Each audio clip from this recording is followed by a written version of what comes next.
Andrew Salciunas, 97.5 The Fanatic, Philadelphia. Yes, we are here. John Kincade, Andrew Salciunas.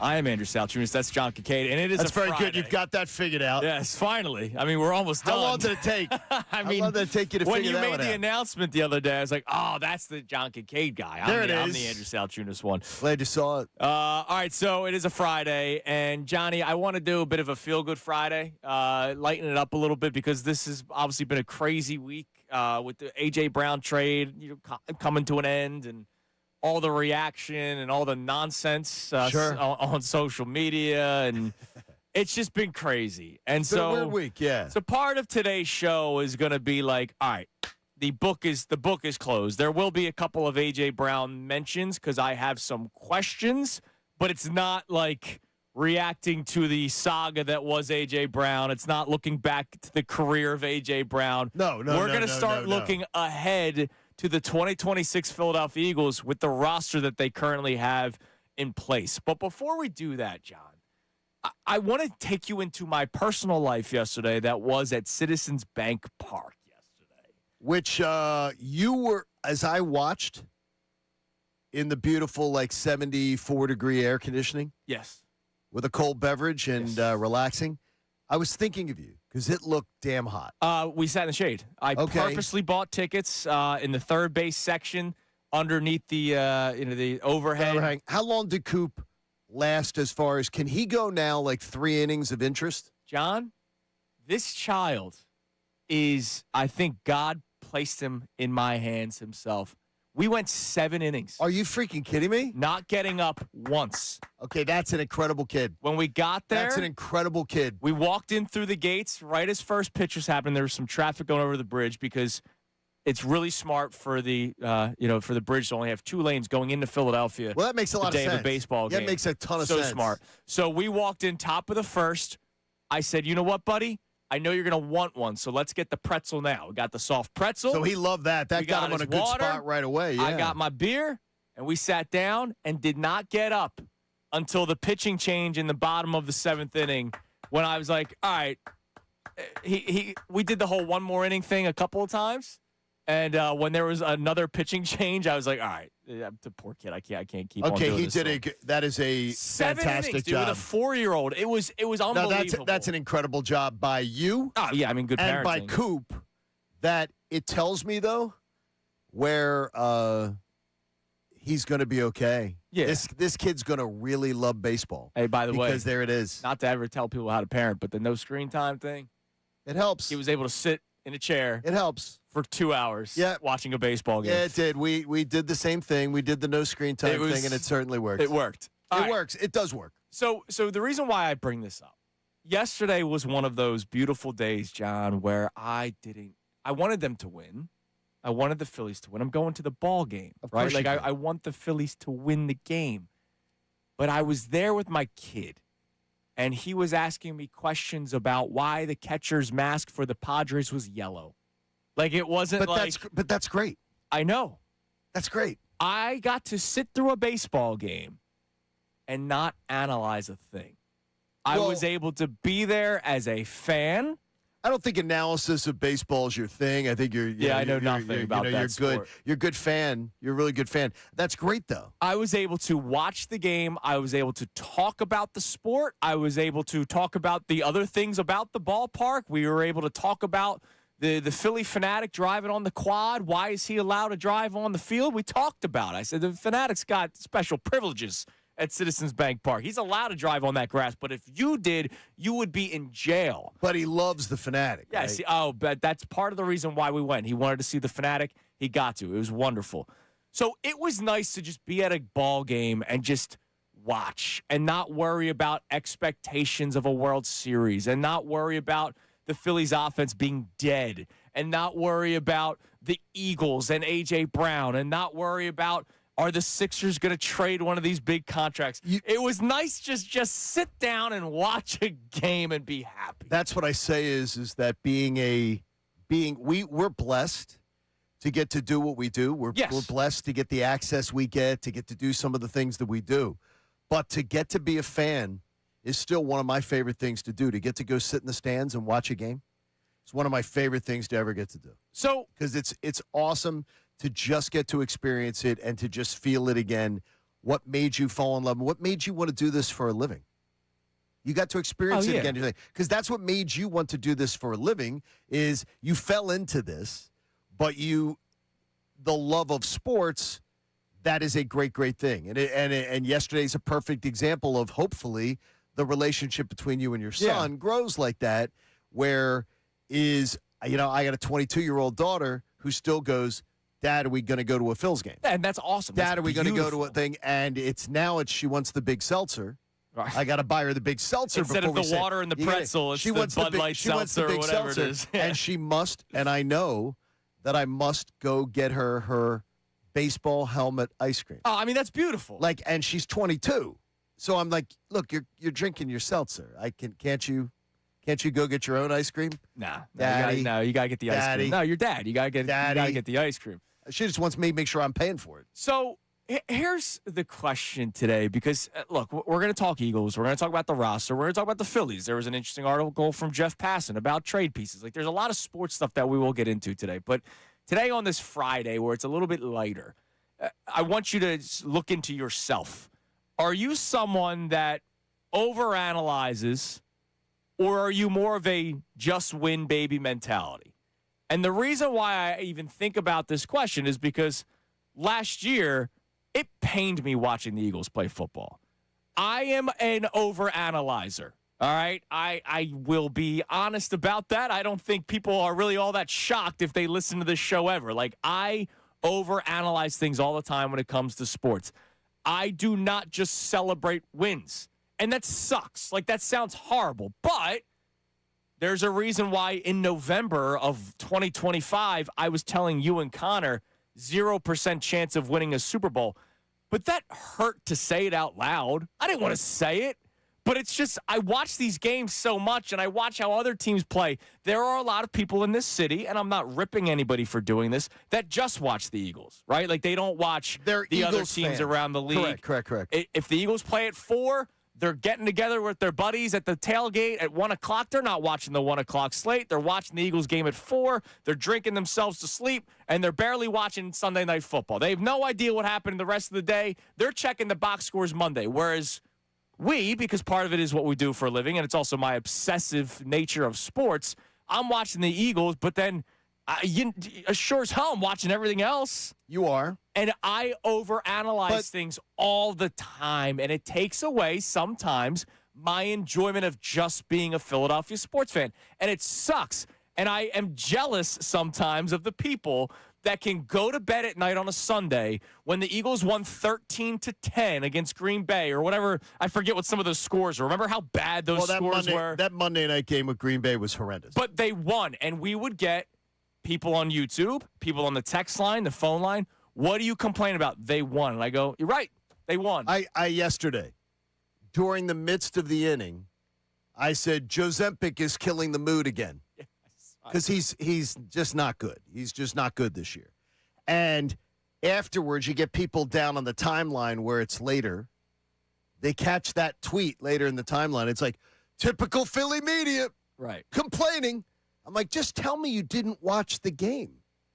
Just tell me you didn't watch it. I would imagine if they were sitting and watching the game, they'd say, this guy, come on, man. Because if you watch the game, you knew that Jozempic, he once again is horrendous. He's not good. But you get the people go, they won. What are you talking about? Well, because you know what you're doing? You're just looking at the final score. You're not watching the game. You're not paying attention to the game. You're not overanalyzing. But what you're doing is it does take it is that do the ends justify the means? And in sports, I would tell you, in the long run, the ends do not justify the means. Right.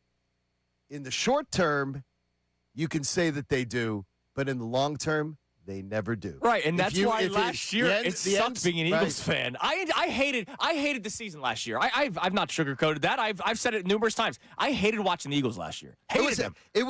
Last year was one of the most, but I hated watching them in 23. Right, and they were 10 and 1. It was and Jason Kelsey told Jeff McClain it was the most miserable 10-1 locker room he'd ever been around. Yeah. The locker room itself was miserable because, you see, when you're used to a standard of behavior and you're used to a standard of performance, 10-1 didn't matter. They knew that they weren't good.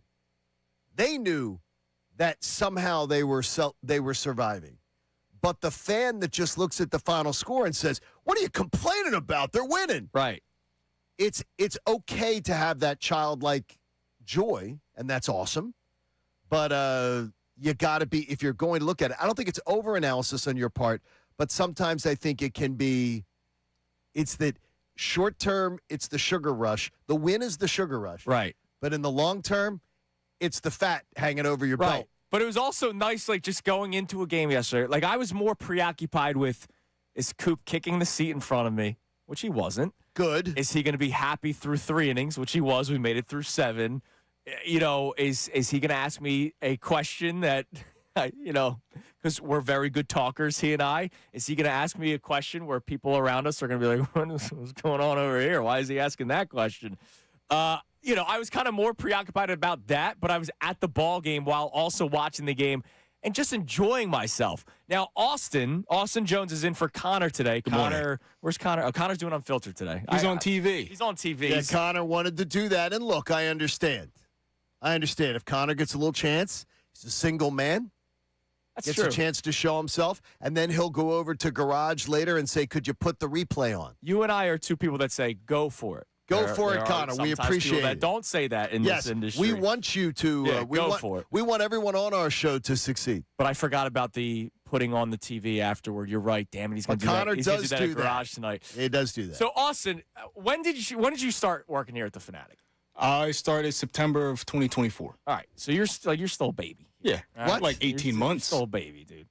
You got a really deep voice for somebody with a baby. But How that's much has it changed for you? Because I will be honest with you. Like, I've changed. This job has changed me. I'm also older. Like, you know, I'm 32, so I've become a little bit wiser. And it's not just let's get drunk and watch games, right? You two camera on me because I want to know if I'm allowed to flip both of you the bird.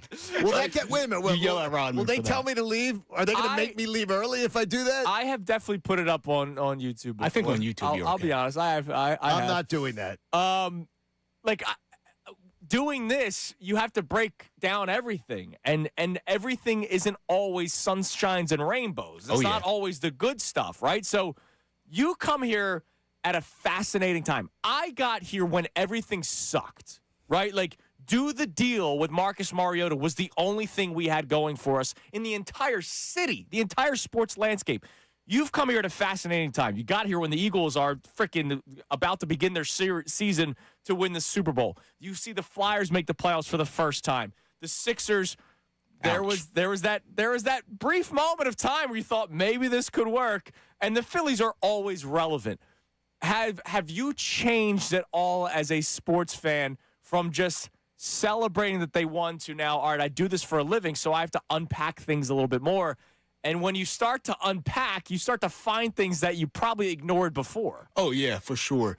You know, growing up, you see the Eagles win. You didn't necessarily know the game in and out as a kid, but then you start working in this profession and you start hearing the back channels from John Kincade, Andrew DeCecco, you know, all you guys talking about some things we can't talk about on air that, you know, take place with some of these sports teams. And, you know, someone that steps into the industry, I know I worked with the Devils, but that was ticketing. This is a whole other side, right?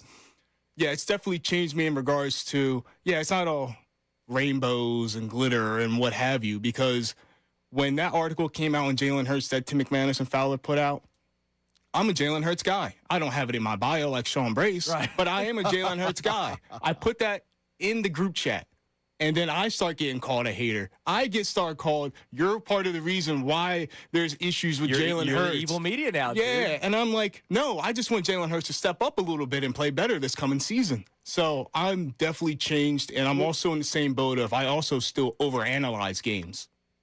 Well, the thing is, though, I think you're both using the term, though, overanalyzing incorrectly, because it's sort of your jobs now to do that. It's not overanalyzing. It's analyzing. It's called being prepared. Right. Because I've worked with people in this industry over my 36 years doing this, 37 years, that aren't prepared. And I can tell you, one of the greatest guys in our industry, one of the highest paid in our industry, is the guy Colin Cowherd. And Colin Cowherd will tell you, he has said it on air many, many times. He does not enjoy watching games. He's talked about it. He likes storylines of sports. He does not enjoy watching games. He cannot sit down and watch a whole game. It bothers him. Like, it does that. I can't understand that. Yeah. Like, it doesn't compute with me. But the thing is that, do you both, and I ask you both because it leads off of what you're saying here, do you enjoy sports less doing this job? No. I do not either. No. But I've heard from people. I'm obsessed. I've heard from people, though, that they do enjoy sports less. I find that it intrigues me more, but I find that I'm less of a fan. But I enjoy sports more because I'm always looking for the storylines. Right, of course. And you're like, storylines and the angles. What can I get out of this? Right, exactly. Right. Selfishly. No, selfishly. And I get, I totally get what you're saying. But no, like, I'm still. Like, we're enthused. I'm watching two random baseball teams at night still, like when the Phillies play in the afternoon. Like, that hasn't stopped. When you walked in yesterday, when you walk in, I can tell you this. There's something about, and I don't know what it is, and I've said it to you before when we've gone to games. There's something about walking into Citizens Bank Park, though, that's still, to me, when I go with my wife and daughter, I go with my wife or whatever, we just go in as a fan. Yeah. There's something about going into that place, that stadium, that's different to me than going into any other.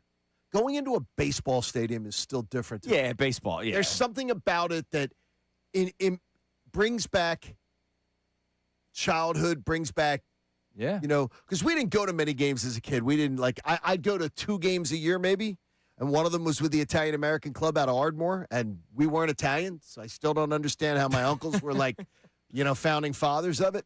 And, but going to a Phillies game was such a big deal. But when I walk into there to just go sit and watch a baseball game, the joy I feel about it is amazing. And I'm glad, and I hope it never goes away. Right. I hope it never goes away. So here's the Eagles-related question. So first off, are you a just win baby mentality person, right? You don't care how it happens. You just want the team to win. And you're going to ignore potential shortcomings. I can't do that. The only time I will say just win is playoffs, right? Like, especially in football. Just win the wild card round, man. Just win the divisional round, man. Just win the NFC title. I don't care. It could be the ugliest games I've ever watched. Absolutely.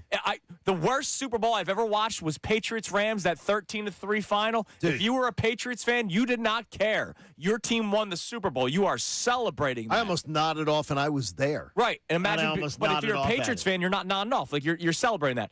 But I can't ignore Week 6. Man, they can't stop the run. Or, man, they can't get first downs. That will hurt them down the road. I'm somebody that can't ignore that stuff, but I know that there are people out there that just enjoy it, just man. win. It's they a won. win. That's all that matters. Now, when it comes to this upcoming Eagles season, the 2026 Eagles, and this is our way to be able to tie in A.J. Brown and tie in the Eagles into this topic. This team specifically, because I have a lot of questions about the here and now, John, and I have a lot of questions about the future of the Philadelphia Eagles. You do. Past 2026. So much so, Johnny, that I have a list of my 5 questions that I can't get off my freaking brain, and I will ask you guys these questions at 6:30.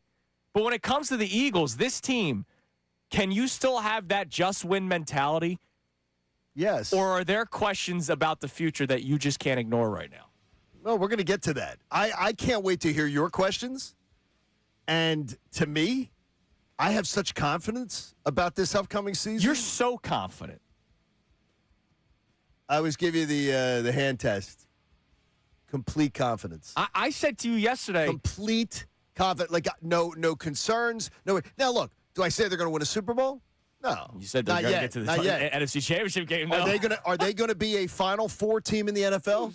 Yeah, they're going to be. Yeah. So we'll talk about this. I have 5 burning questions that are burning on my brain. They're burning about the Philadelphia Eagles that I will ask coming up next. I want your responses. John, Austin, YouTube, text line 610-632-0975.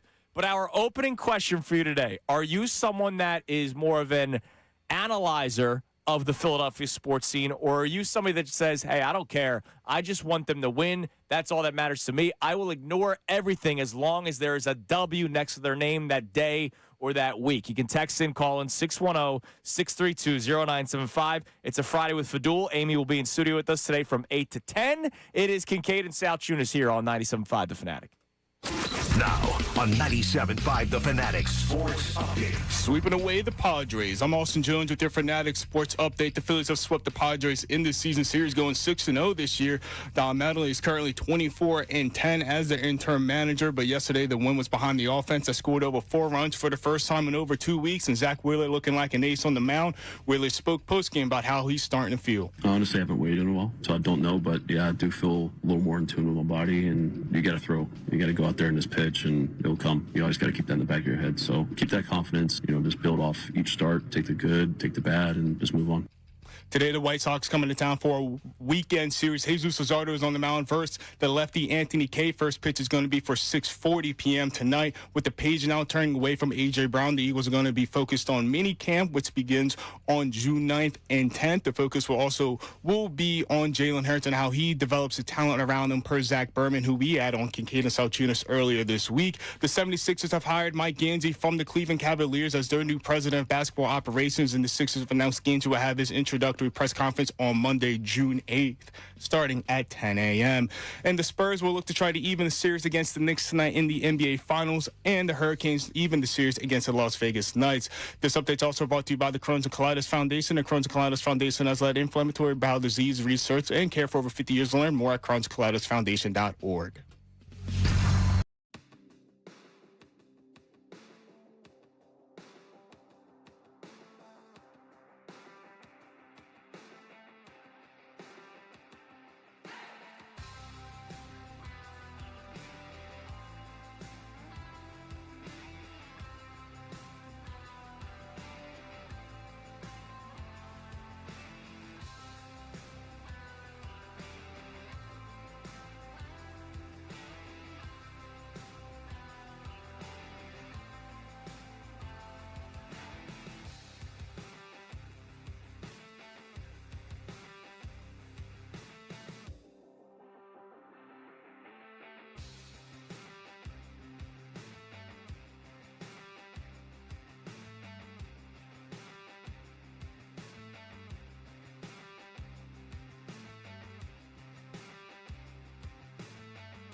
the pro. It is 6:29 here on Kincade Salciunas 97.5, The Fanatic. All right, before I get to my 5 burning questions, I have to answer our man Mopar on the YouTube chat.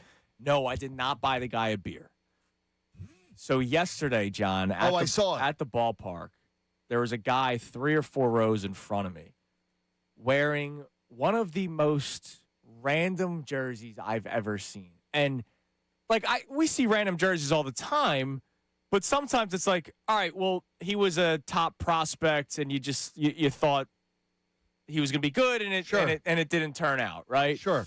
This guy, a couple rows in front of me, was wearing a Scott Matheson jersey, and I had numerous people respond to me saying, I don't even remember that guy, and I do because I'm a loser. And I'm like, what made you get that? Either he's related, which he could be. He's Canadian, so maybe the guy's Canadian and he's a big Philadelphia sports fan. Rob Thompson. Maybe it was Rob Thompson. I don't know. I didn't see in front of him. I was only behind the guy. Was his head up? Did he look like he was awake watching the game? He was well, watching. Then it probably wasn't Rob Thompson. Probably wasn't Rob. He was watching the game. But the reason why I didn't buy the beer is because I was, taking care of Coop literally the entire time. So doesn't mean you're taking care of him, though. Seems like he was sitting there watching a game. Oh, he was doing good, man. He's a grown man you went to the game with. I was really proud of that kid yesterday. 7 innings for a 4-year-old is unbelievable. I think that did not get up once. Absolutely incredible. He saw Zach Wheeler on the mound. He's like, I got to do the same thing. I think that is absolutely amazing. Well, Zach was throwing a no-no. No, but I'm telling you, it's the no screen time stuff. That helps. By the way, Zach Wheeler, dominant yesterday, gives up the 2-run home run to Manny Machado late in the game, but he had 6 shutout innings. 7th inning was when he gave up the 2-run home run to Manny Machado. 7 innings, 8 strikeouts, just 2 hits, 2 earned runs. I'll say it for probably the 10th time. Okay. Him coming back and being the old Zach Wheeler is a incredible surprise. I didn't think he was going to stink, but I didn't know. We've never dealt with the thoracic outlet thing for a guy that actually wants to play. Markel Fultz. Zach Wheeler actually wants to play, and Zach Wheeler is now hitting 98 on the gun again. We were thinking, all right, maybe he's going to have to be a little bit more crafty. He's throwing 94 now, and he's a great pitcher. With all his secondary, 3rd, 4th, 5th pitches, you felt good about Zach Wheeler. But the fact that he's vintage still is that's a surprise to me. I think the location, and that's one of the things Rube talked about, is his ability to spot the ball, and the location is amazing. He's done. Look, he's just been fantastic, and it's beautiful. It's awesome. Oh, it's so much fun to watch. Now, if they could just do what you did yesterday and what you got done yesterday. So I waited, and I made sure I had a crisp one for you. I'll have one for Connor on Monday. There's a crisp one for you. Oh, nice. There's your crisp this one. This man pays his bets. There's your crisp one. $1 bet. We said it on the air yesterday. George Washington is squinting from the light. I said yesterday that they would break the streak of not scoring 5 runs. You did. Since May 18th, and then you said, well, you know what? What's the over-under on the game? And I said it and I even raised it. I said at 5.5. And I said, give it to me. You did. You took it. They just eked over. That doesn't matter. An over's an over, baby. That doesn't matter. I might overanalyze sports, but when it comes to betting, it's just win, baby. There is no overanalyzing. If your over-under is 202.5 and you get to 203, you won. And that's all I care about. All right, my 5 burning questions, John. Okay.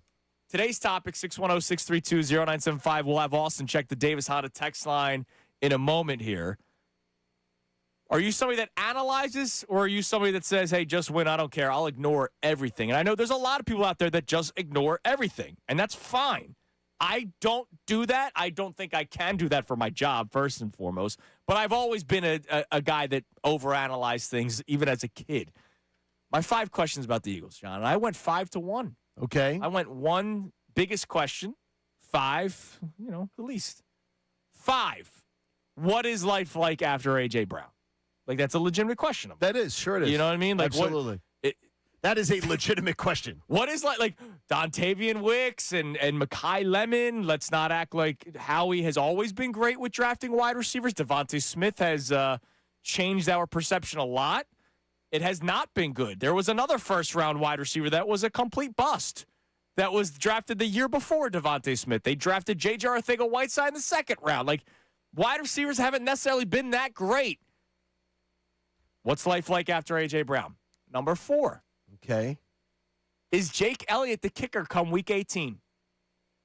I don't know. Jake Elliott's he the lost second- them games. Jake Elliott's your second question. That's interesting. Okay.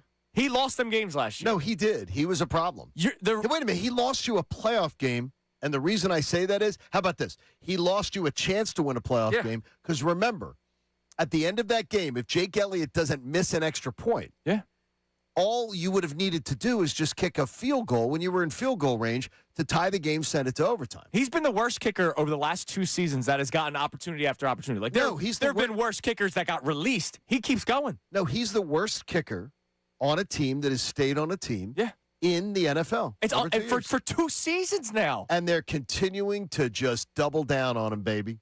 They're doubling down on him. They love it. They love Jake. Look, I love Jake, vintage Jake. Yeah, sure, of course. And you said vintage earlier, which is a great word, vintage by the Zach way. Wheeler. That's great. All right, number 3. Now, these are when they start getting a little bit hotter. All right? Okay. Will we even think about Jeff Stoutland? Is Chris Cooper a plus? I can't believe this wasn't one of your Is first he a questions. minus? Well, no, I'm going back. I'm order of importance. Number 1 will be the hardest hitting question. Jake Elliott's not my second. No, but I mean, I thought, okay, so number 1 will be your first. I'm going least to highest. All right, good. Yeah. All right. No, is Chris Cooper a plus or a minus? Like that. And by the way, that's a question for 2026 and beyond. They're not going to fire him after 1 year, I don't think. What if he sucks? Are we going to do a second year of it? It's not his offensive line. His offensive line might be the next couple of draft picks. Right now, you still have the Jeff Stoutland offensive line. We're talking about how this team might look completely different from a schematic standpoint with the offensive lineman. Okay. What if Lane Johnson, I think Lane Johnson's going to be fine, but what if Lane Johnson's better at one thing versus the other, but Chris Cooper wants him to do the other? I don't know. Okay. Who is Chris Cooper? Lane Johnson is the one, the style of play that they're going to employ, that they're going to be employing actually fits the athleticism of Cam and Landon and Jordan better than it does Lane. Right. So we'll see, but We'll But if you tell me that it suits the 3 of them better than it suits Lane, I'll bet on Lane adjusting. Yeah, me too. All right, number 2. All right. And this is more so a future, not necessarily 2026. Right. Who is the first offensive domino to fall? And what I mean by that is you got to pay the defense eventually. Who's the first guy on offense that's not getting paid? Or who's leaving? Or who's you leaving? saying, I mean, okay. look, Lane Johnson might retire. Right. That's money off the books. Okay. Dallas Goedert probably won't be here. That's going to be money How many off the times books. have we said that? Like 5 times now. Exactly. We keep saying that. Who knows about how much longer Saquon Barkley's here? We don't know. I think Saquon has a year or 2. I wouldn't be shocked if Saquon, this was his final year. We don't know. Wouldn't be shocked. The way contracts work and the way they got to start lining up money and for that's the not defense. wishing that to happen. That's just saying that, it could happen. And the number 1 question that I've been talking about for weeks now and will continue throughout the course of the season is, does Jalen Hurts pass the prove-it-year test? Okay, can I just tell you with your questioning? I'm shocked that your order of, is that order of importance to you? The number 1 most important, most biggest question that I need answered is, does Jalen Hurts pass the prove-it-year test? Number Yes. 1 to me is Chris Cooper. Number 2 would be the Jalen Hurts one. But you would go offensive line coach over the franchise quarterback that you're about to pay potentially $60 million? Yep. Yeah, because I already know what the Have you lost your mind? I already know what the franchise quarterback can do. Now I'm going to say, have you lost your mind? I'm going to say I've seen Jalen Hurts answer every challenge he's ever had in his career. And why is the team not paying him? That doesn't, because first of all, they don't have to pay him. And by the way, people keep saying that about that. You realize the majority of quarterbacks in his position are not paid at this point. Okay. The majority. And we're talking the Drew Breeses, the Tom Brady's, the Peyton Mannings, and everything are not paid at this point right here. I will say he's not Drew Brees, Tom Brady. Yeah, but Brady. the thing is, no, but I'm saying is, yeah, but guess what? He's not, but they weren't paid. Okay. The majority of them. So I don't understand where people are using this, hey, why have they not paid Jalen Hurts yet? They have paid Jalen Hurts. And the majority of big name quarterbacks, big names, do not get they get paid at some point, either during the seasons, they get extended. It's not like he's behind, like,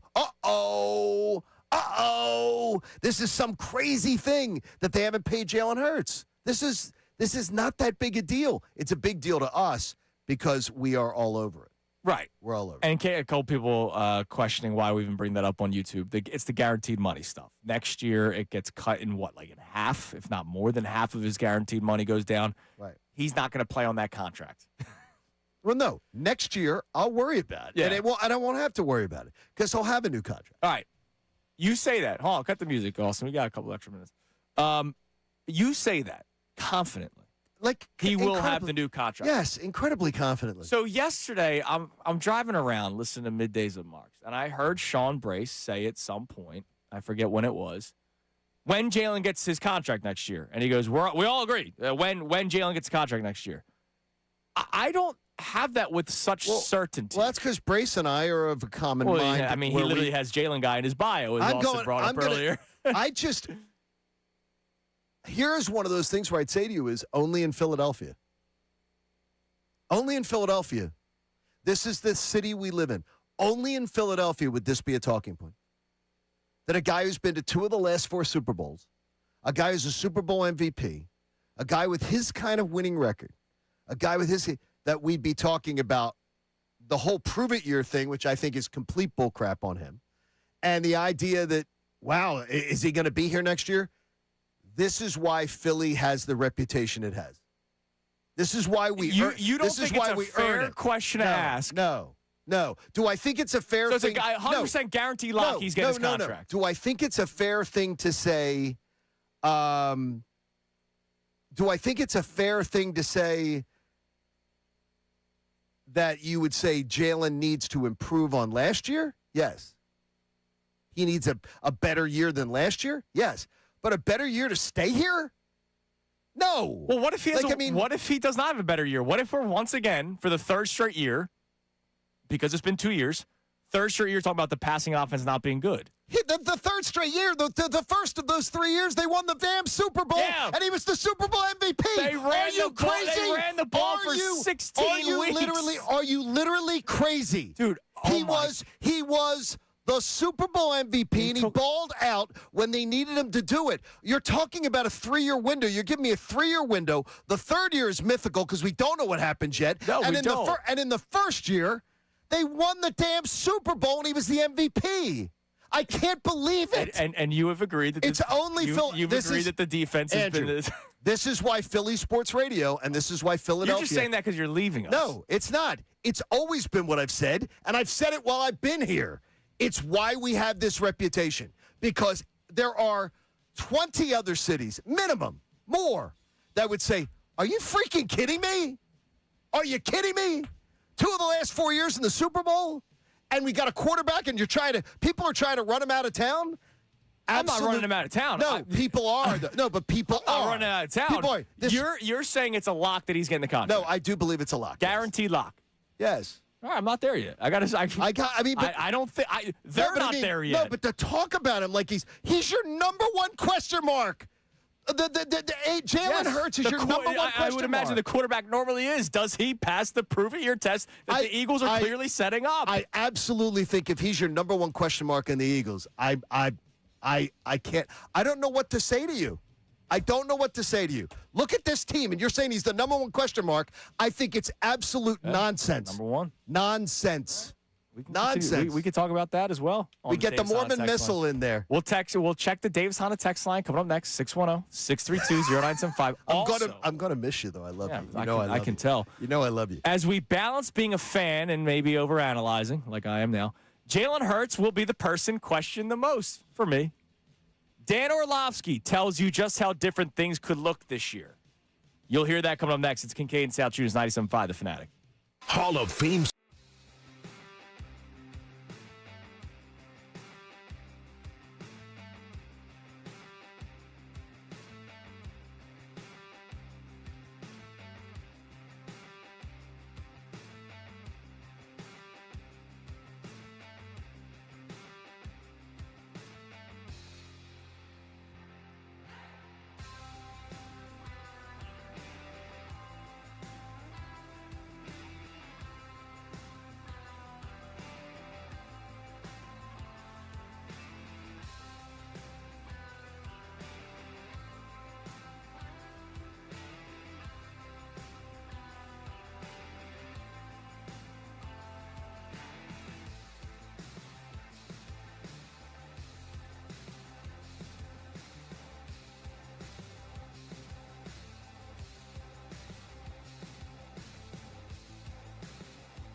Here on Kincade Salciunas 97.5 The Fanatic. I have one question for John Kincade, who I think is just trying to battle Sean Brace for who's the bigger Jalen guy at 97.5 The Fanatic. I think that's all that you're doing. I've never changed my tune. Look, it's 6 years I've never changed my tune. So I have one question. Okay. Because you're saying it's a stone cold lock that he gets the contract. I absolutely believe it's a stone cold lock. And the reason that I'm saying that is because I have 100% confidence that AJ Brown, that Jalen Hurts is going to be better off, and this team is going to be better off without A.J. Brown being here. Let me ask Not because A.J. Brown is some poor talent, but I think they're going to be a better off team this year. Let me ask something. Yep. The articles that we've read over the last couple of months, and a lot of the people that do the analyzing for a living, and you'll hear from Dan Orlovsky here in a minute. There is a lot of talk that if Jalen Hurts does not run the football anymore, he is not going to be as successful as we've once seen. I absolutely would agree with every one of those articles 100%. All right.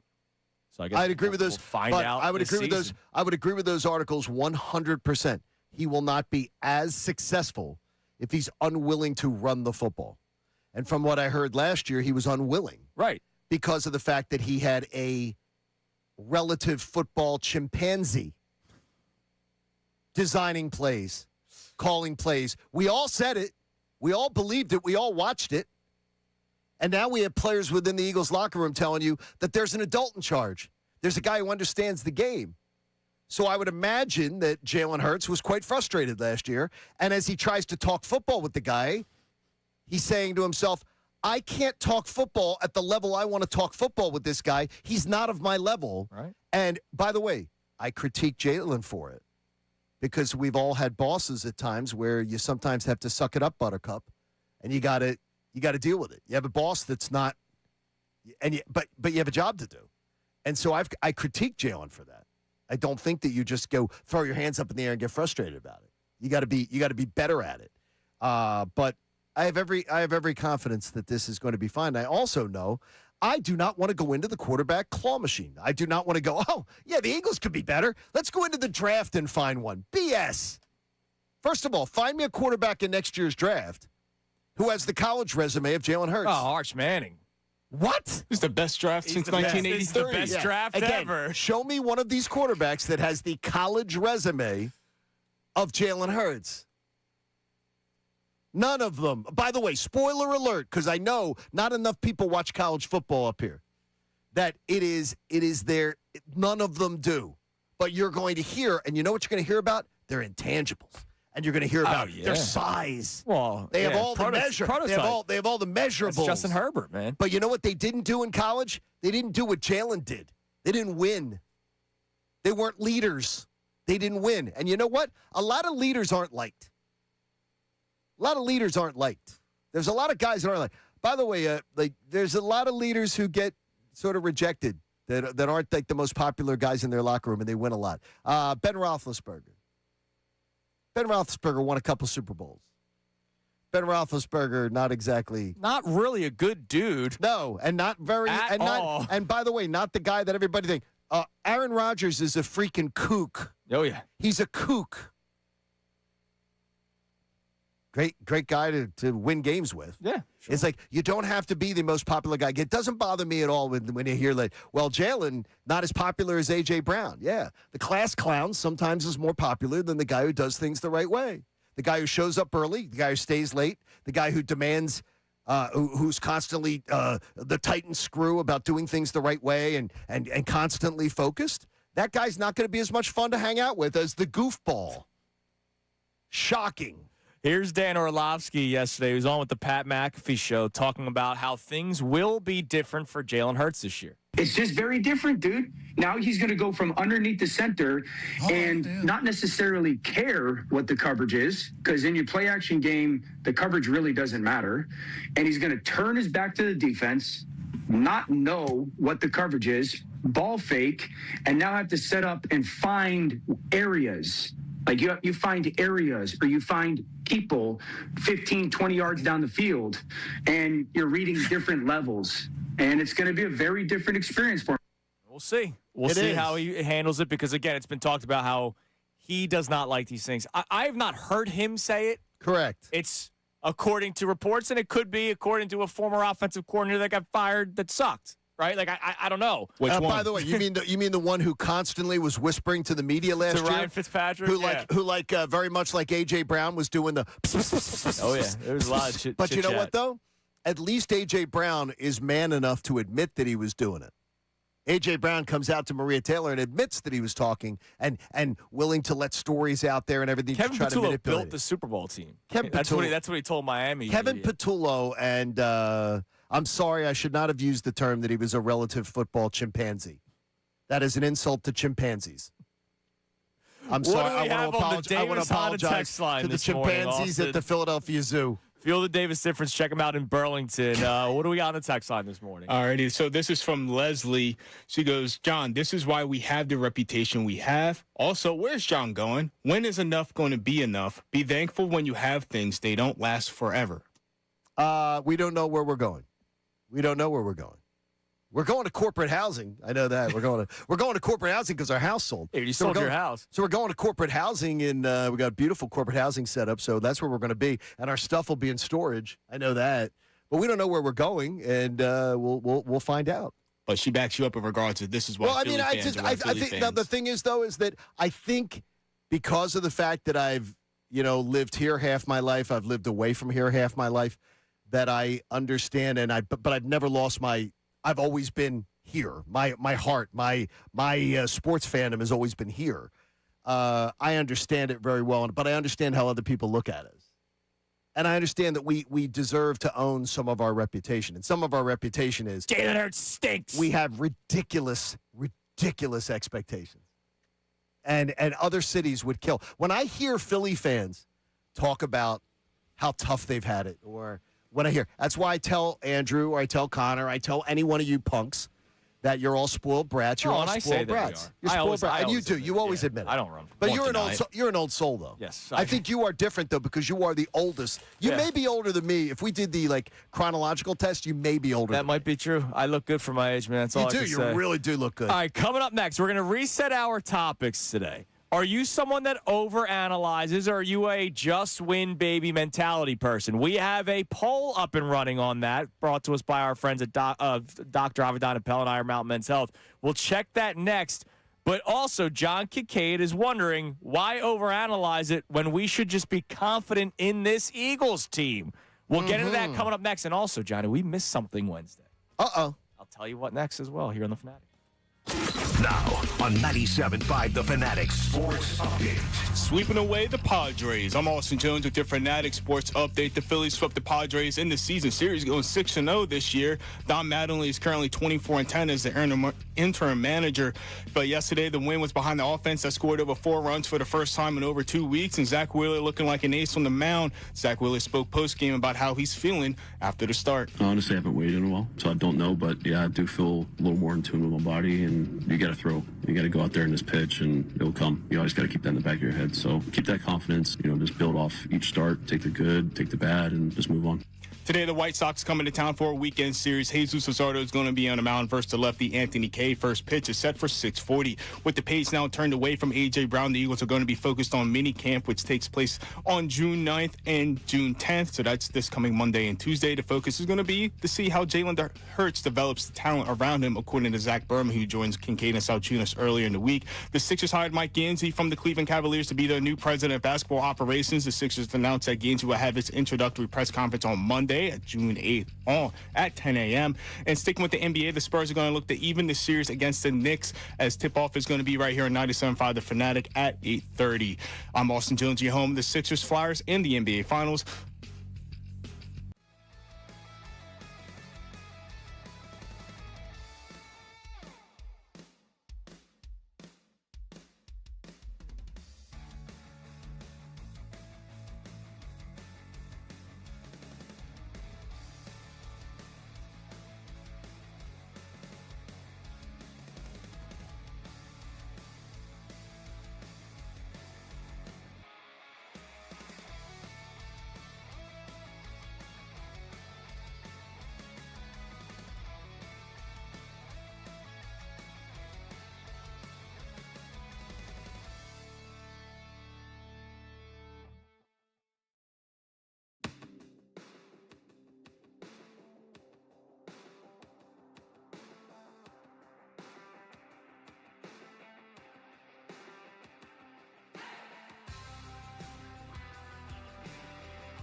Kincade Salciunas coming your way now. All right, there's a lot to get to. Coming up at 7:30, Dave Zangaro of NBC Sports Philadelphia will be joining us. We're going to talk about the upcoming 2026 Philadelphia Eagles. It has nothing to do with A.J. Brown because he does not play for the Philadelphia Eagles anymore.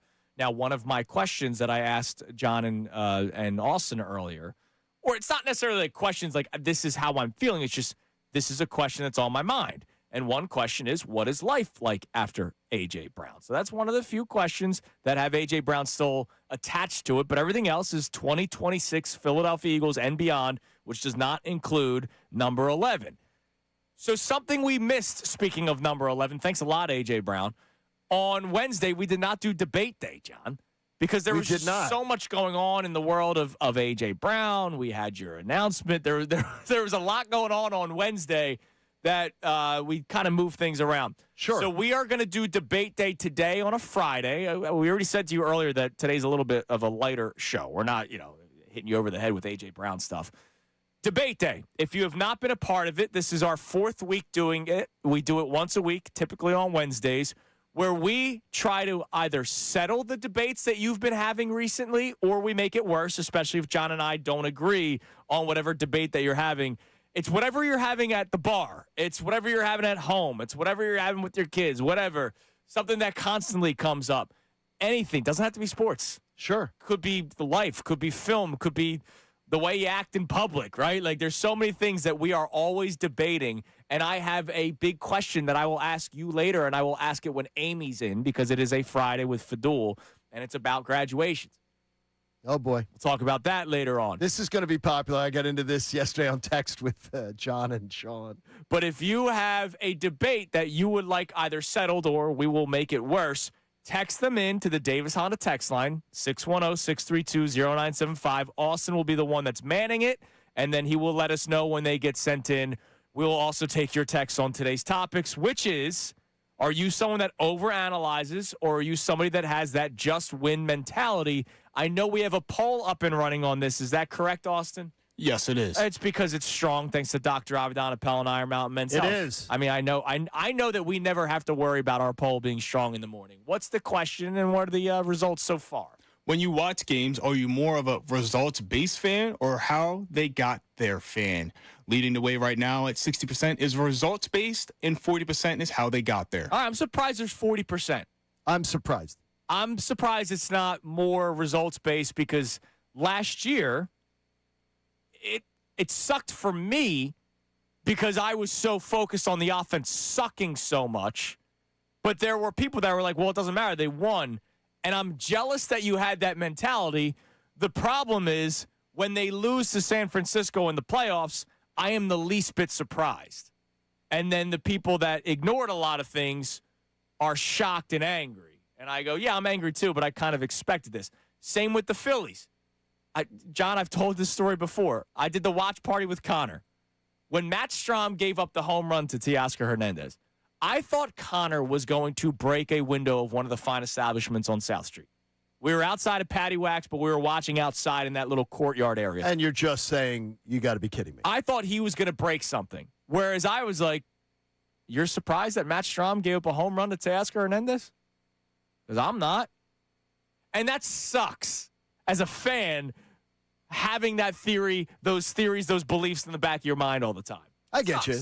I would say to myself, I'm looking at it as when I kept thinking they're letting them off the hook. There were so many opportunities. I'm like, okay, don't let them off the hook. Don't you got to bury the Dodgers, and then they didn't bury the Dodgers, and then I'm going, when's it going to happen? I always have that like, is the shoe going to drop? Right. You know, I sometimes feel better in a 2-0 game than I do in a 4-0 game.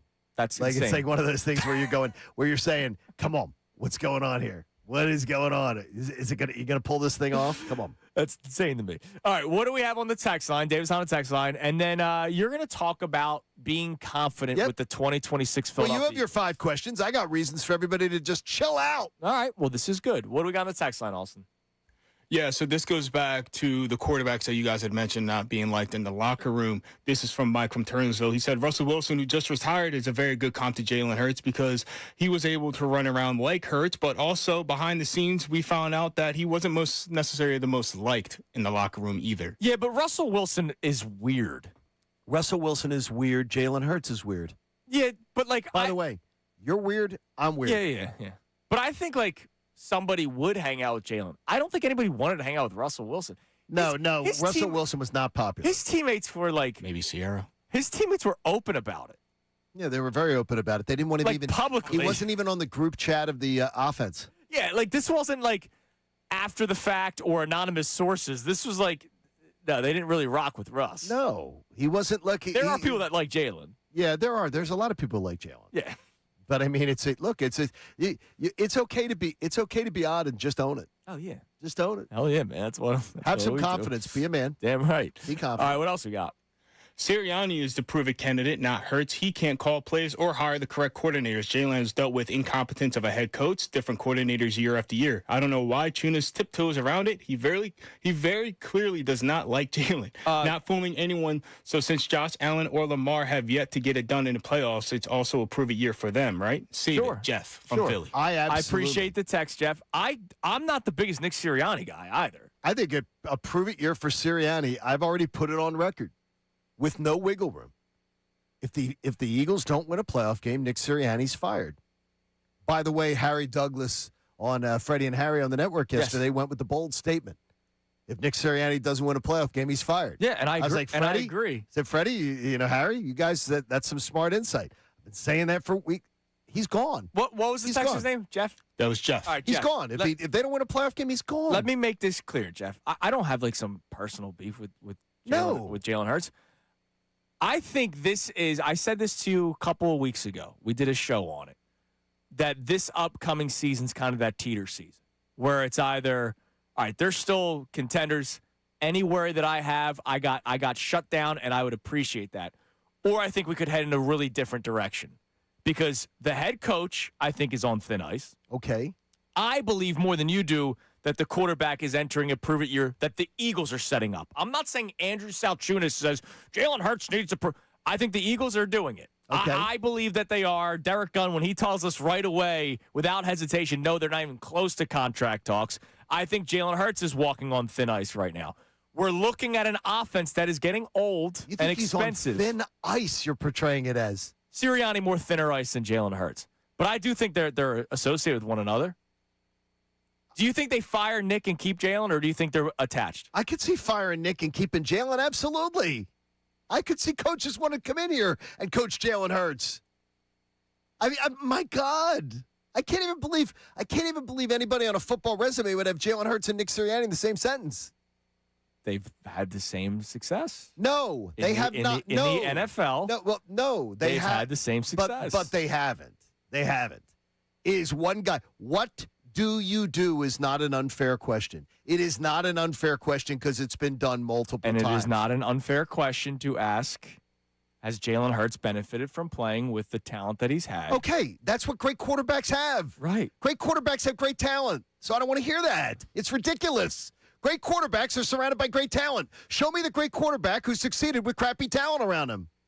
I'll hang up and listen. Josh Allen's pretty good last year. No, he didn't. With Khalil Shakir and Keon Coleman. And he didn't succeed. Carson Wentz, in a year that I thought still, we talked about it the other day. We literally talked about it yesterday, all fair. He didn't succeed. They didn't succeed. The team couldn't go anywhere. It's like, look, it's okay to say, wow, they put up great stats. So for the stat dorks, it was, oh, boy, he had a great year. Really? What did they do? As a team, that's what matters. Jalen Hurts and Nick Sirianni will not be talked about in football annals. Come on now. Jalen Hurts was a huge success before he ever knew the name of Nick Sirianni in football. Now, I will say to Jeff the texter, I will not have Jalen guy in my bio. Like Sean Brace. I don't either. But you know what? I'm not going to have Nick guy in my bio either, like John Marks has.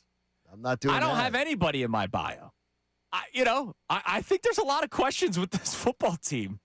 I have joy in my joyous in my bio. That's good. I like that. That's good. That's not Russ Joy, by the way. That's joyous. All right. What about him? Please, don't get me started. Don't get me started. Then I'll get in trouble. You're almost out of here anyway. All right. Why should we be confident in the Eagles? So John sends an email of oh man, I got a bunch of them. Why aren't we confident in the Eagles? Because we live here. That's why. We live here. I mean, seriously, it's because we live here. It's because we're Eagles fans. It's because we do this. It's because we do this. Can I ask people to be honest with me right now? Everybody in their car, everybody listening, and Andrew, most importantly, I need Andrew, and I need Austin when he's not on the phone because Austin's on the phone talking to you guys. I need you guys to answer some questions for me. Who's the best team in the Eagles division? The Eagles. Is there any doubt in your mind that the Eagles are going to be the NFC's champions? No. I think the Cowboys will be better this year. Yes, I think the Eagles win the NFCs. Yeah, I'm the same boat. Cowboys are better, Eagles win. So we assume one home playoff game at least, because that if you win your division, you get a home playoff game. Yes. All right. Do you believe they could be the 2 seed?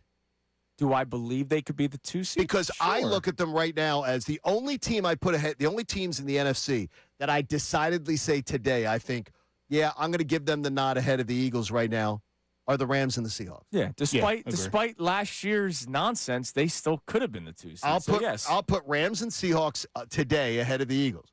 Only one of them, if the Eagles win their division, could be seeded ahead of them.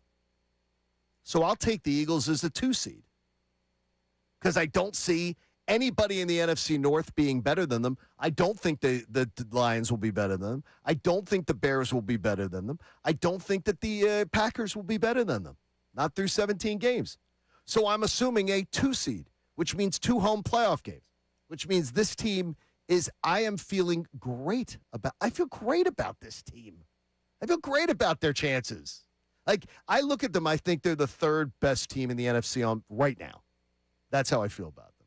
And 2 of those teams are in the same division. So that tells me I look at them as the 2 seed. I feel great going into a season where they're the 2 seed. And also, too, I know they got one of the most young, talented defenses in football. I feel great about that, too. And even if it is a prove-it year for Hurts or a prove-it year for Nick Sirianni, if Nick Sirianni was to be fired, and I do believe if they don't win a playoff game, he'll be fired, the Eagles' job will be the most sought-after job in the NFL. They'll get the top candidate in the NFL that wants to be here, but he's going to take a lot of interference. So maybe the top candidate won't want to come here. Yeah, the top candidate that's not looking to make roster decisions. That don't want exactly because they're not going to be able to do John Harbaugh probably wouldn't have come here. No, he wouldn't come here because he wouldn't be able to make. He wants to pick everybody up until he wants to even pick the stirrers that are used in the coffee room. Oh, is that right? Down to everything. You didn't see that in the post. The story is that one of the sports radio stations in New York, that when he came in, John wanted to review everything. Wanted to review everything that goes on around the Giants, including up until like what creamers they used. Why do we do this? Why do we have these stirs for our coffee? Oh yeah, John Harbaugh. I have a close contact with John. He's a scout. He has double season tickets. Okay. I just checked in with him when the hire happened. Yeah. And I said, hey man, because he's a scout. You never know if he's going to stay or go. Whether he's been there for over 20 years. He's got the Super Bowl rings. Like, we've talked it up a good amount of times. So when Harbaugh got hired, I asked him, I said, hey, are you sticking around or are you going to be elsewhere? He's like, I'm sticking around, but he put us through the ringer. If you didn't have like a Super Bowl ring, you were out of there. Wow, really? Yeah. He was a very stickler. Winning culture, man. Yeah, 20 years this guy has of NFL scouting experience, 2 Super Bowl rings, and he had to interview and provide his resume and everything. And talk it out. Like, by the way, I admire it. I don't admire, though. I sort of think it's strange to be like, what kind of copy paper are we using? What kind of like coffee stirs? That's the Harbaughism, isn't it? But it's like he wants everything to be. He wants perfection, John. Perfection. He wants perfection. That's weird. Even you wouldn't do that. You and I both have our own quirks and oddities about I'm a how we psychopath. work. But you're not about that. Somebody on our YouTube chat last week was claiming that they think I might be a serial killer. I wouldn't tell you if I was. He wouldn't tell you. All right. What do we have on the text line? Again, also debate day. We usually do it on Wednesdays. Yes. Whatever debates you have going on in your life with your friends, your family, we either settle it or we make it worse. Has anybody sent in a debate day yet? Yeah, this is actually from Jim. He goes, I don't know if this is a good thing or a bad thing, but give me your thoughts on this, guys. Me and my buddies were debating the other day. Should liquor stores have free giveaway promotions? They can't. Right? They can't. Yeah, I don't I think think there's some law against it. I think there's some law that you're not allowed to in a state store. But if you're at a bar. If you're at a bar and it's a promotion, yeah, they can. But I don't think I think there is some law against that. But wouldn't it be fun? Like you're a rewards member at the Fine Wine and Spirits. You've spent over $100 this week. Sadly, maybe this week, depending on what you're buying. I don't know what we're doing. You spend $100 this week, you get a free hat or something. So they'll never do clothing, sure. Well, something like that, sure. Like they'll never give you free booze like that. That would be great. Now we go down to Delaware. We go over we drive across the Delaware border to go get ours, and we bootleg like Smokey and the Bandit.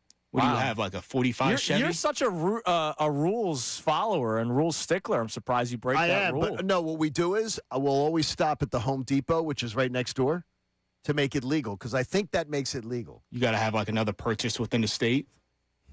Or there's a Wawa in the parking lot. Okay. If you go get something at the Wawa, that I think that technically makes it legal. Okay. It could. If it doesn't, statute of limitations, yeah, you can come after me, Delaware. Come after me. Now, Sean checks in saying, I got free wine samples in the Florida liquor store. Now, wait, you're allowed to sample. No, sample. You're allowed to sample. We're talking about like, take it with you. Here you go. Here's a free bottle of vodka. Here's a free Tito's. No, like well, I can tell you that there's a place we found out after graduation that Liv and her friends went to, that the man would give them the little Fireball bottles. Shooter. If they bought a big one, he'd throw in like a little one or a second little one, nice. and he'd tape it to the big one for them. When he gave it to them, they'd get the bottle in the bag, and they'd be like, "Oh, isn't that nice?" He gave us like 2 little ones because he felt that if anybody was going to a Temple football game in the cold, they deserved some warmth, a little extra. That's good work. That's and nice. That was a nice man. I appreciate that. I don't understand why he was selling to underage children, but that's a whole nother issue altogether. Oh. But my daughter, I had a couple hookups. My daughter's no.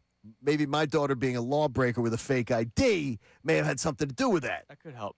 That could very well have helped. Not that you ever did that, right, Andrew? Never. Let's go to Joe in Roxborough. Joe, you're on Kincade Salciunas. What's up, brother? Judas John, what's going on? What's going on, buddy? I would call in because, I call in on the mornings, and, John gave us the news this week that he's leaving, and, hey, listen, I wish you all the best. Thank you, brother. I love listening to you guys. But, hey, I heard what you said, though, about the Eagles, the top 3 in the NFC. I agree with you. However, if we get more than exceptional play from Jalen Hurts, they have a real shot at the 1 seed. I would agree with you. Yes.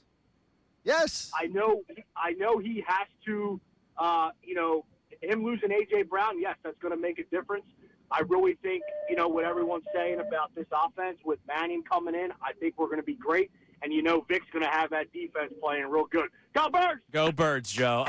Remember, we just talked about this 2 days ago or 3 days ago because you said you believe the offense will improve significantly. I think significantly. And we had a mainly poll. Because it sucked so bad. It was so bad. So, it's one of those kind of It's not like worse. I'm Nostradamus over here. We had people, the majority of our voters on our topic that day said that they will be a top 10 offense. If they are a top 10 offense, so Joe just said, look, if Jalen Hurts is exceptional, with the talent that they still have, even without A.J. Brown, because they still have a lot of talent. If Jalen Hurts is exceptional, they will be a top 10 offense. And if they're a top 10 offense, then they're probably the 1 seed because their defense is that freaking good. Can I say this to you, that Jalen Hurts in 2 of the last 4 seasons was leading the MVP betting markets on December 1st? I mean, we're talking about a guy who, honestly, was leading the MVP betting markets on December 1st. And we talk about him like he's some problem child. Stinks. It's ridiculous. And that is why we have the reputation we have. And we've earned it.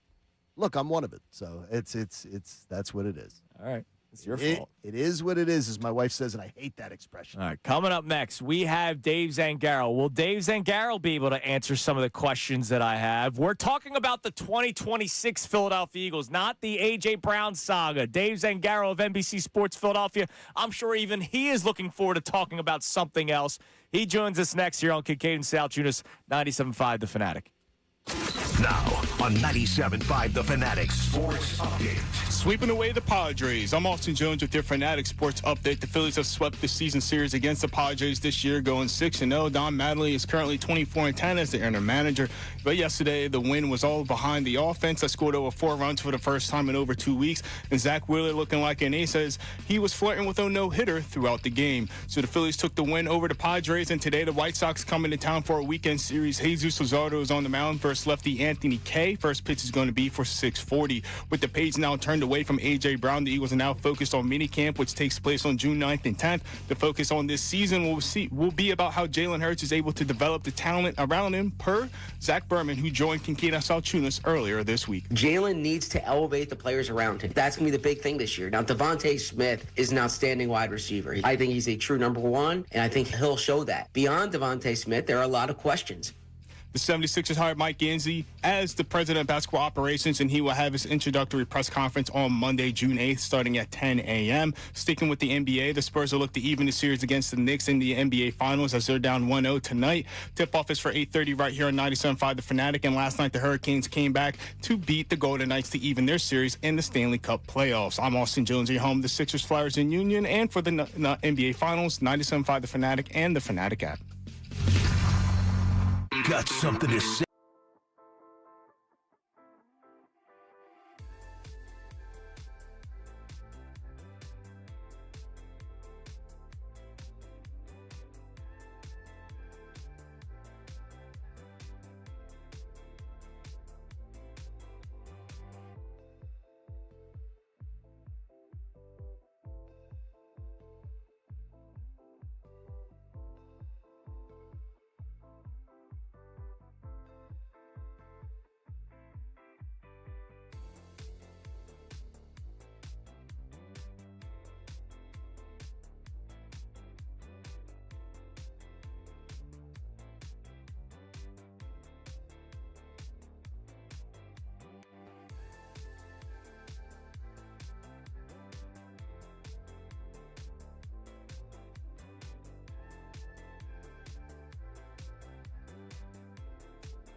BetParks online casino and sportsbook app. Live bet sports on the BetParks app. Play all your favorite casino games. There's always another way to win on the BetParks online casino and sportsbook. Got to be 21 in Pennsylvania, Jersey, or Maryland. Gambling problem? Call 1-800-GAMBLER. All right, it's a Friday morning, which means Fridays with Fadul. Amy Fadul will be in studio with us today from 8 to 10. It's also debate day. Normally we do it on Wednesdays, but the A.J. Brown trade saga that took place. No, debacle. Yeah, is what that is. debacle. I'm going to use the word of Jordan Mailata. He used it because a lot of the Philly media won't, as they continually try to tell you how wonderful everything was. Why would you with say AJ. that about Dave Zangaro, who's literally on hold? No, because Dave has not been one of those. Because Dave has not been one of those people. You're right. Send in your debates. We will either end them or we will make it worse. The latest debates you've been having with your friends at the bar, your wife, whatever, and we'll try to help you out. 610-632-0975. But joining us now here on Kincade and Salciunas from NBC Sports Philadelphia. We love him. This is our appetizer because we have Amy Fadul from 8 to 10 of NBC Sports Philadelphia. We have Dave Zangaro now. And I always would go up to Dave in the press box at the Eagles and say, Dave, thank you for the content that we've stolen. And we steal it every single day. But we always credit. Yes, we do. We always credit. Good morning, Dave. How are you? We do steal. Good morning, guys. How are you? We're Hi, doing Dave. good. We really do not want to spend much time on A.J. Brown today. I hope that's a sigh of relief for you as well. But I will ask one A.J. Brown-related question because you have been around the team since it went down. John was referencing Jordan Mailata, who spoke publicly. So for those who have spoken publicly, for those that you have spoken behind the scenes, what has kind of been the mentality, the mindset of his former teammates now that it's all over? Yeah, I mean, I think everyone knew this was going to happen for a while now. So it's not like, the team woke up on June 1st and went, oh, man, we traded AJ, huh?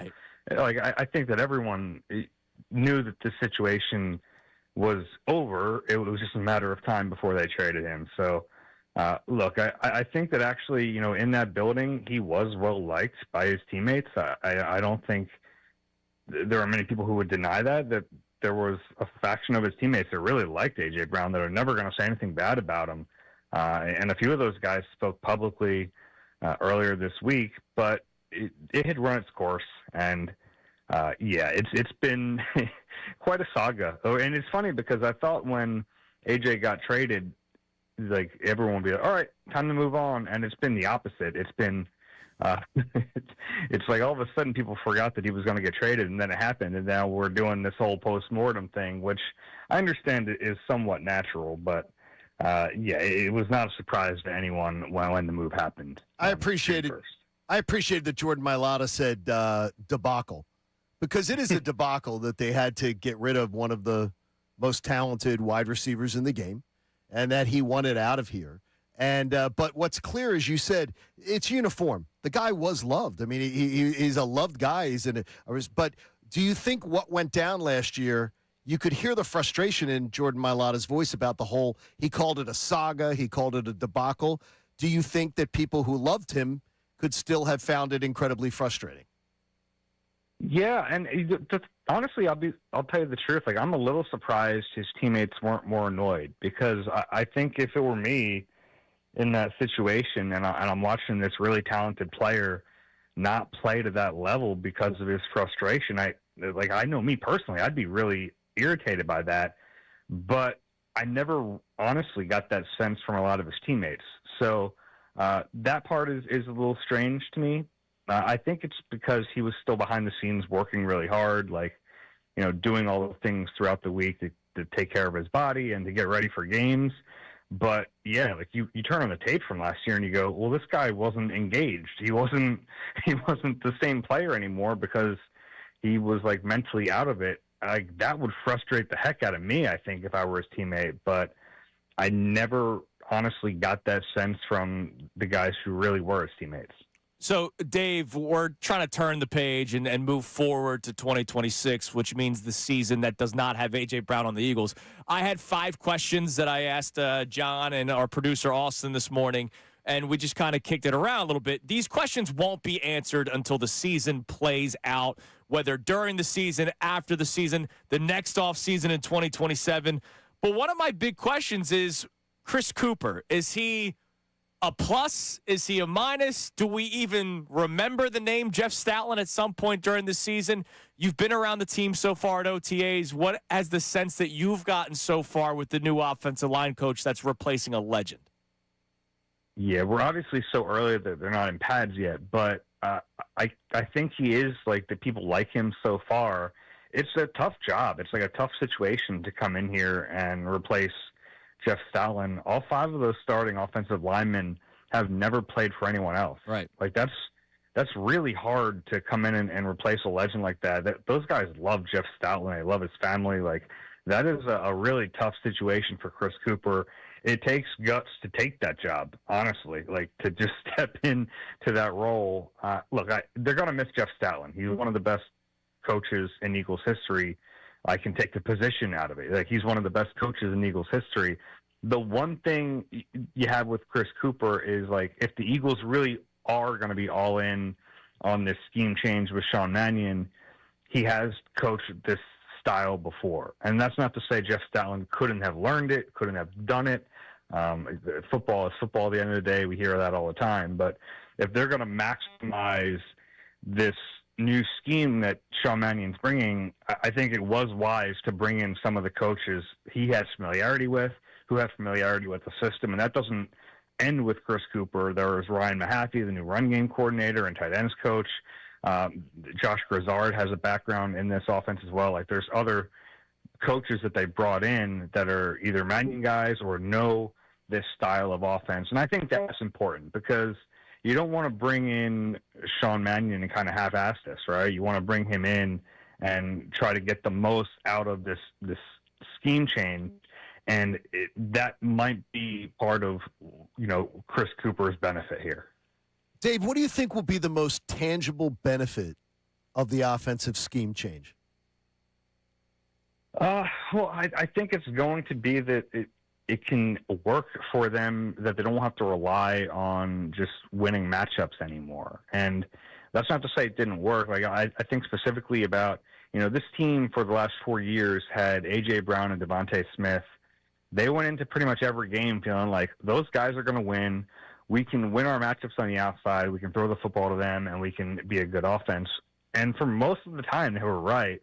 But, like, you guys watched it, right? There were frustrating moments where you're like, they can help these guys out a little bit, right? Like, they don't have to just throw the football. They don't have to just, like, win your matchup, throw the football, and keep moving the sticks. Like, there are ways offenses can help talent, and there are ways offenses can get more out of the talent that you have. So I look at Devontae Smith as maybe one of the biggest beneficiaries of this scheme change. I know it's kind of become a chalk take about this season, but I really do expect big things from Devontae Smith. I think he fits what Sean Mannion wants to do really, really well, and I'm excited to watch it. Now, I think one of the biggest questions about this season is how does Mannion blend with Jalen Hurts and what his skills are and what his preferences are, and we'll see that. But if that part works, I think Devontae Smith is going to have a big season, and that's really exciting, I think, for everyone in that building, but I think the city too, because everyone loves Devontae. Dave Zangara of NBC Sports Philadelphia joining us here on Kincade and Salciunas. You just mentioned the Mannion-Hurts relationship. Curious, just from what you have heard, we know that Jalen, we've read articles, has really been excited about Sean Mannion. My question is, how much is it the fact that he played, the fact that he is a quarterback?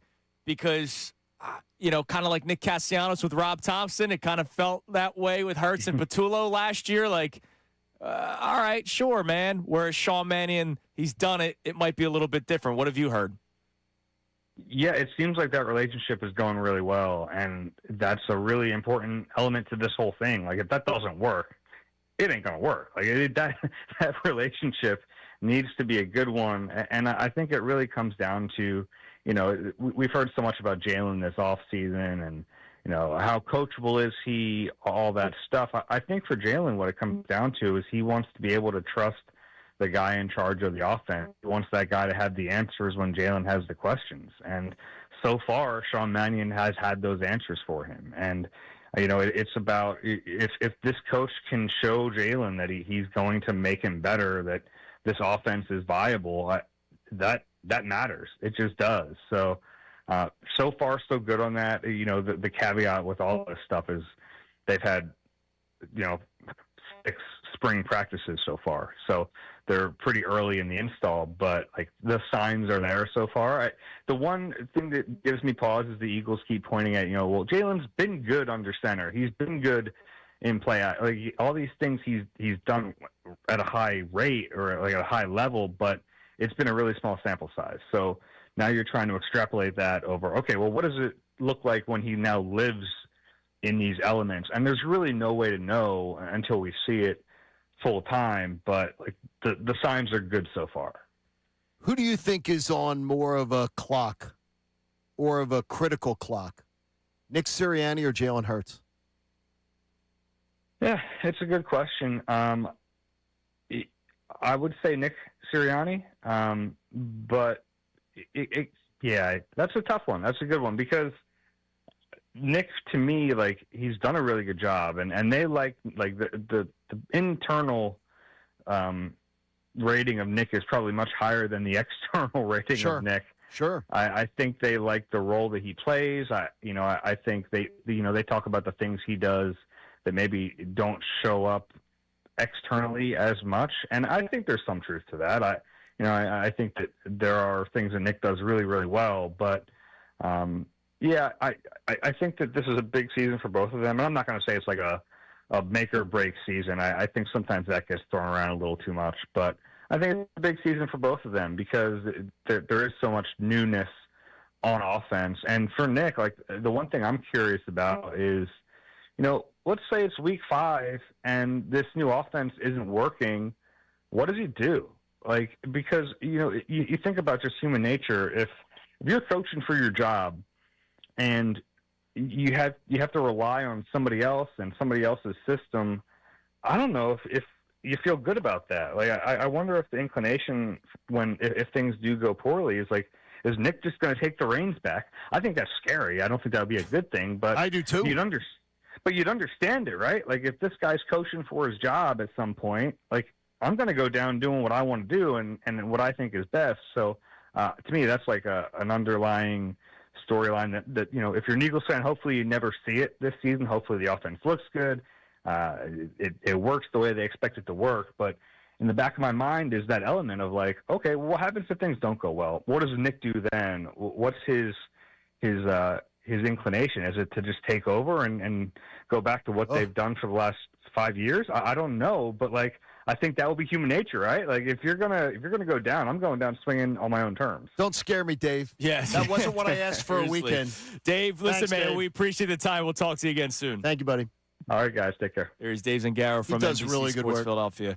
Yeah, look, he said it was a big year for both of them. That includes Jalen Hurts. It is a big year. I do believe it's more likely they'd move on from Nick Sirianni. This team moves on from coaches very, very Yes, they easily. do. Yes, they do. The thing that I just don't agree with you is that you're saying it's a lock.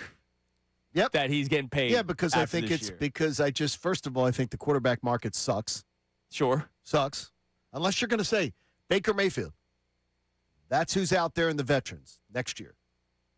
So you're going to pay Baker Mayfield big money? You going to pay Baker Mayfield top dollar?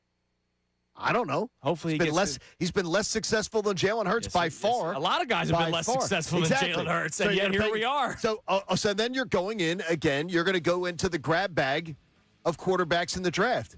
You're going to tell me you're going to find one? Because no college quarterback's better than Jalen in next year's draft. This is the year of the quarterback. Oh, boy, but they all have big arms. Hear that every single year. They're all big in the shoulders. All right, coming up next, we will get another debate day topic. Debate day, we do it every Wednesday, but A.J. Brown changed things. So the latest debates with your buddies or your wife or whatever, we'll try to answer or we'll make it worse. Also, we have today's headlines with Austin Jones. That comes right next year on The Fanatic. All right, let me talk to you about FanDuel Sportsbook. Am I doing L1 or L2 here, Austin? Why don't you just do it? 2. How about it? What do you think? Tell us about your last bet that won. Well, not the ones that lost. I won $1. You did win $1. I yesterday. won $1, taking the Fightins over 5.5 runs on the Kincade Sportsbook.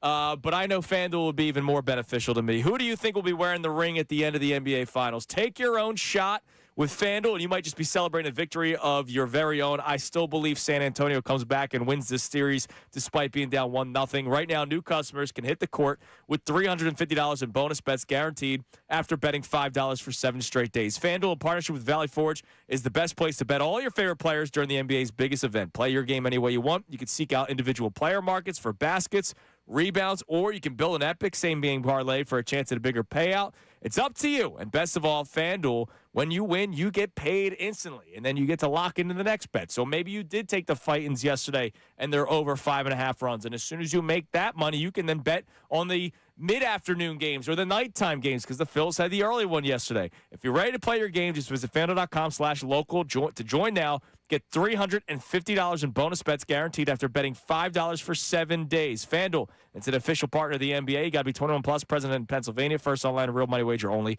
Minimum $5 wager required for 7 consecutive days. $5 first deposit required. Bonus issued as not-drawn bonus bets that expires 7 days at the receipt. Gambling problem? Call 1-800-GAMBLER. Got something to say about Philly sports? Text us.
8 to 10 today, so that comes your way in about 10 minutes.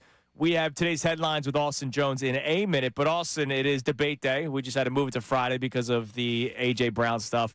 What we do is we settle the debates that you're having at the bar or with your friends, your family, whatever. What do we got? This is from Phil. He goes, I battle with my buddies every time this year that charcoal is better than propane. So, from a flavor standpoint, I get it. The charcoal. You want the lighter fluid feeling or what? I understand it, but I will say this. What the hell? There is a community, John, of snobby grillers. There's the beer. Okay. There's the beer snobs. Oh, you still drink that? Absolutely. I drink double, triple IPA, and that's why 17%. And that's why most of them are fat. But that's all right. Wow. There's beer snobs. Okay. There's exercise snobs. Yes. There is a quiet community of grill snobs that go, you have a propane grill? Yeah, dude. I have a 4-year-old. I don't have time to warm up the charcoal and get it going and all. If I have a cookout with like 20 people coming over, I can turn it off. I can turn it back on. I'll take propane. I can turn it back on. Propane anytime.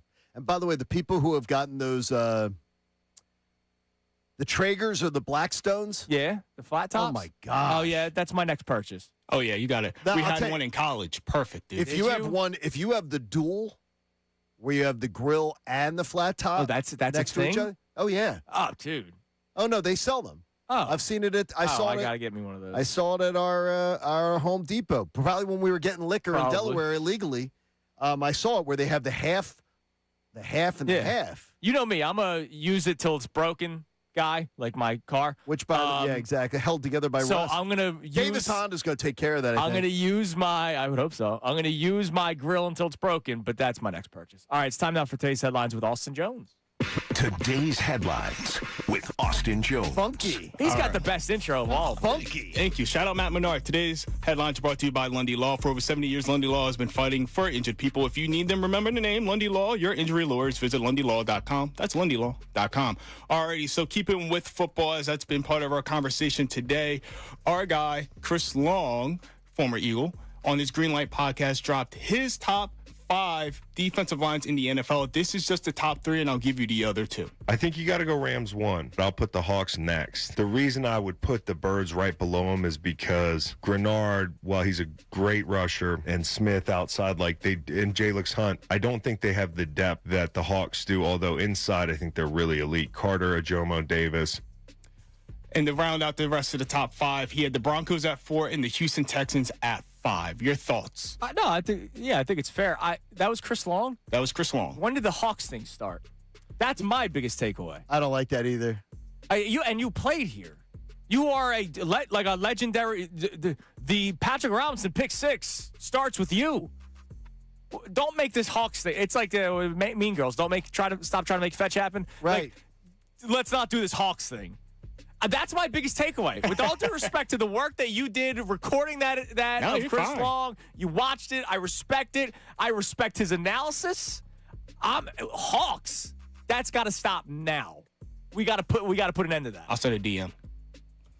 All right, but yes, I like his ranking. I like the ranking. Yeah, absolutely. All righty.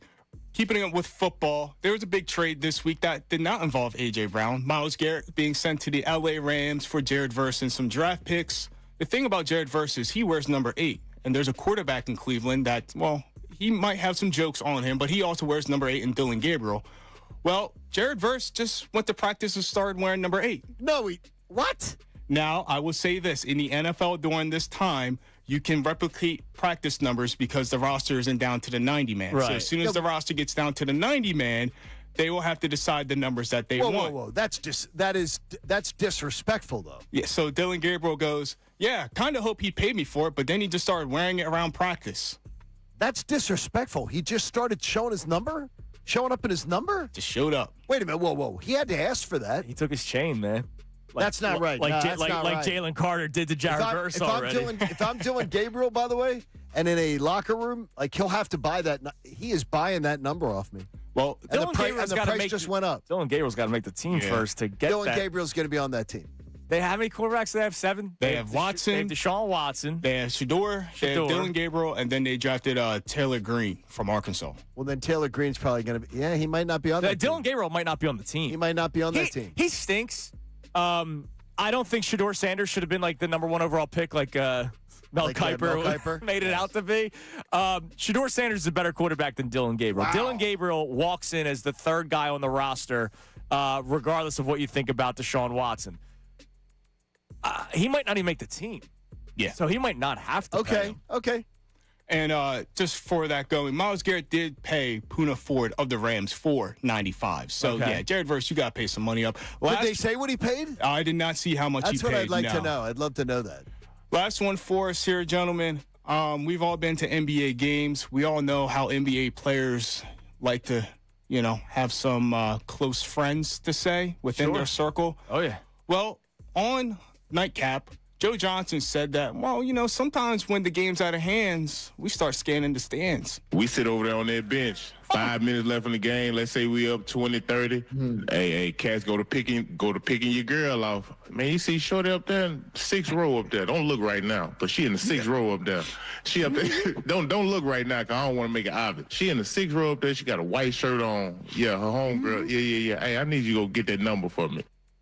It's so amazing because a lot of times we look at athletes as like superhuman, right? And like they don't live the life they don't because they get paid lots of money. Correct. But basically, there are people that believe that they're constantly game planning. Like, they got to be. Are you kidding me? What's going on in that huddle? Well, they are. Yeah, they are constantly game planning. Look, they're human beings. They're young men. They're testosterone driven. Also, guys, it's not just the 6th row. Later on in the clip, he goes, we look up in the 30th, upstairs in the 30th row. No, they don't. Hey. No, they have somebody else doing that for them. Yeah, it's the ball boy. And don't get caught either. That's incredible. Good job, Austin. We appreciate that's today's headlines. Good work, ISO Joe. ISO Joe. All right, coming up next. He's isolating, all right. Oh, yeah, he was. Coming up next. I like the honesty. As she shakes her head out there. I like the honesty of it. Amy Fadul will be joining us in studio. It's a Friday with Fadul. So we've been talking about fandom and analyzing. John Kincade has a belief about this Phillies team that you might want to hear. I think you'll love hearing. But our question for you, we'll get more responses on the Davis Honda text line coming up next. When you watch the teams play, the Philadelphia teams, are you a just win baby fan, or are you somebody like me that analyzes so much that sometimes your enjoyment is impacted? I hated watching the Eagles last year. Hated it. And yet they won the division and got to the playoffs. But my fears and the things that made me hate watching them played out. It's Kincade Salciunas, 97.5 The Fanatic. Now on 97.5 The Fanatic Sports Update. Sweeping the Padres. I'm Austin Jones with your Fanatic Sports Update. The Phillies swept the Padres in the season series, going 6-0 this year. Don Madley is currently 24-10 as the interim manager. But yesterday, the win came behind an offense that scored over 4 runs for the first time in over 2 weeks, and Zach Wheeler looking like an ace. Wheeler did speak post-game saying that he is starting to feel like his old self. Today, the Phillies are going to take on the White Sox, who come into town for a weekend series. Jesus Luzardo is on the mound. First, lefty Anthony Kay. First pitch is going to be for 6:40. With the page now turned away from A.J. Brown, the Eagles are now going to be focused on minicamp, which is going to take place on June 9th and 10th. The focus is also going to be about how Jalen Hurts develops the talent around him, per Zach Berman, who joined the morning show earlier this week. Jalen needs to elevate the players around him. That's going to be the big thing this year. Now, Devontae Smith is an outstanding wide receiver. I think he's a true number 1, and I think he'll show that. Beyond Devontae Smith, there are a lot of questions. The 76ers hired Mike Gansey from the Cleveland Cavaliers as the new president of basketball operations. He will have his introductory press conference on Monday, June 8th, starting at 10 a.m. In the NBA Finals, the Spurs are going to look to try to even a series against the Knicks. And then last night, the Hurricanes came back to beat the Golden Knights This update's also brought to you by the Positive Coaching Alliance. Questions about your youth or high school sports? Positive Coaching Alliance can help PCAA national or nonprofit develop better athletes and better people through sports. Info at positivecoaching.org. I'm Austin Jones, home of the 97.5 The Fanatic. Kincade and Sal.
It is 8 a.m. here on Kincade Salciunas 97.5 The Fanatic. Happy Friday to all of you. And Fridays means we are joined in studio for the rest of the show from NBC Sports Philadelphia. Part of the Fanatic family, the great Amy Fadul. Amy, good morning. Happy Hello, Friday. Amy. Happy Friday, everyone. Today's been a feel-good Friday, kind of, even though John did yell at me about Jalen Hurts. But today's I did. We're turning the page. The AJ Brown stuff, like it's who exactly. We did ask Dave Zangaro like 2 questions about AJ Brown, but It's required. Yeah, but we're hopefully we're moving on. for like another week and a half. Yeah, and that'll be it. Yeah, and then Those requirements will go and then away. August. We'll ask Barrett Brooks at 9:30 today about AJ Brown. Well, it's still within the week and a half. Yeah, it's still in happening. that window. But yesterday I had such an incredible experience, and I know that you have experienced this with your boys. Yesterday, Coop and I went to the Phillies game. Earlier this week, he said, "Dad, can we go to a Phillies game soon?" And That answer is never no. Here, buddy. What else do you want? Yeah. You want some lemonade? You like Yeah. let's How about a water Let's ice? go. Like we Let's go. are making this happen. And so we went to the game yesterday, and God bless this kid. 7 innings. He didn't move. in the A 4th 4-year-old. inning. He did the when is the game over? Right. And I said 9 innings, and I was like, "There's no time." Yeah. And he made it through 7. I was the one that was like, "All right, let's beat everybody out here. Like you're on my shoulders. I got to be dodging people." Wheels is done. So we It's made good it times. through 7, and I'm sure if I forced it, he probably would have finished the game. He was just getting a little antsy at that point.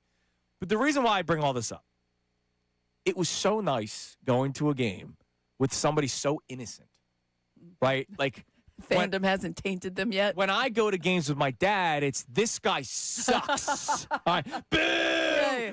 I learned the word bum because of David Bell. All right, like going to a game with my dad, and it's like, all right, let's be angry. Oh, but they won. That's nice. Going to a game with somebody so innocent, I was like, why is the catcher's mask yellow? Why? Who's the Padres mascot? When is the Fanatic coming out?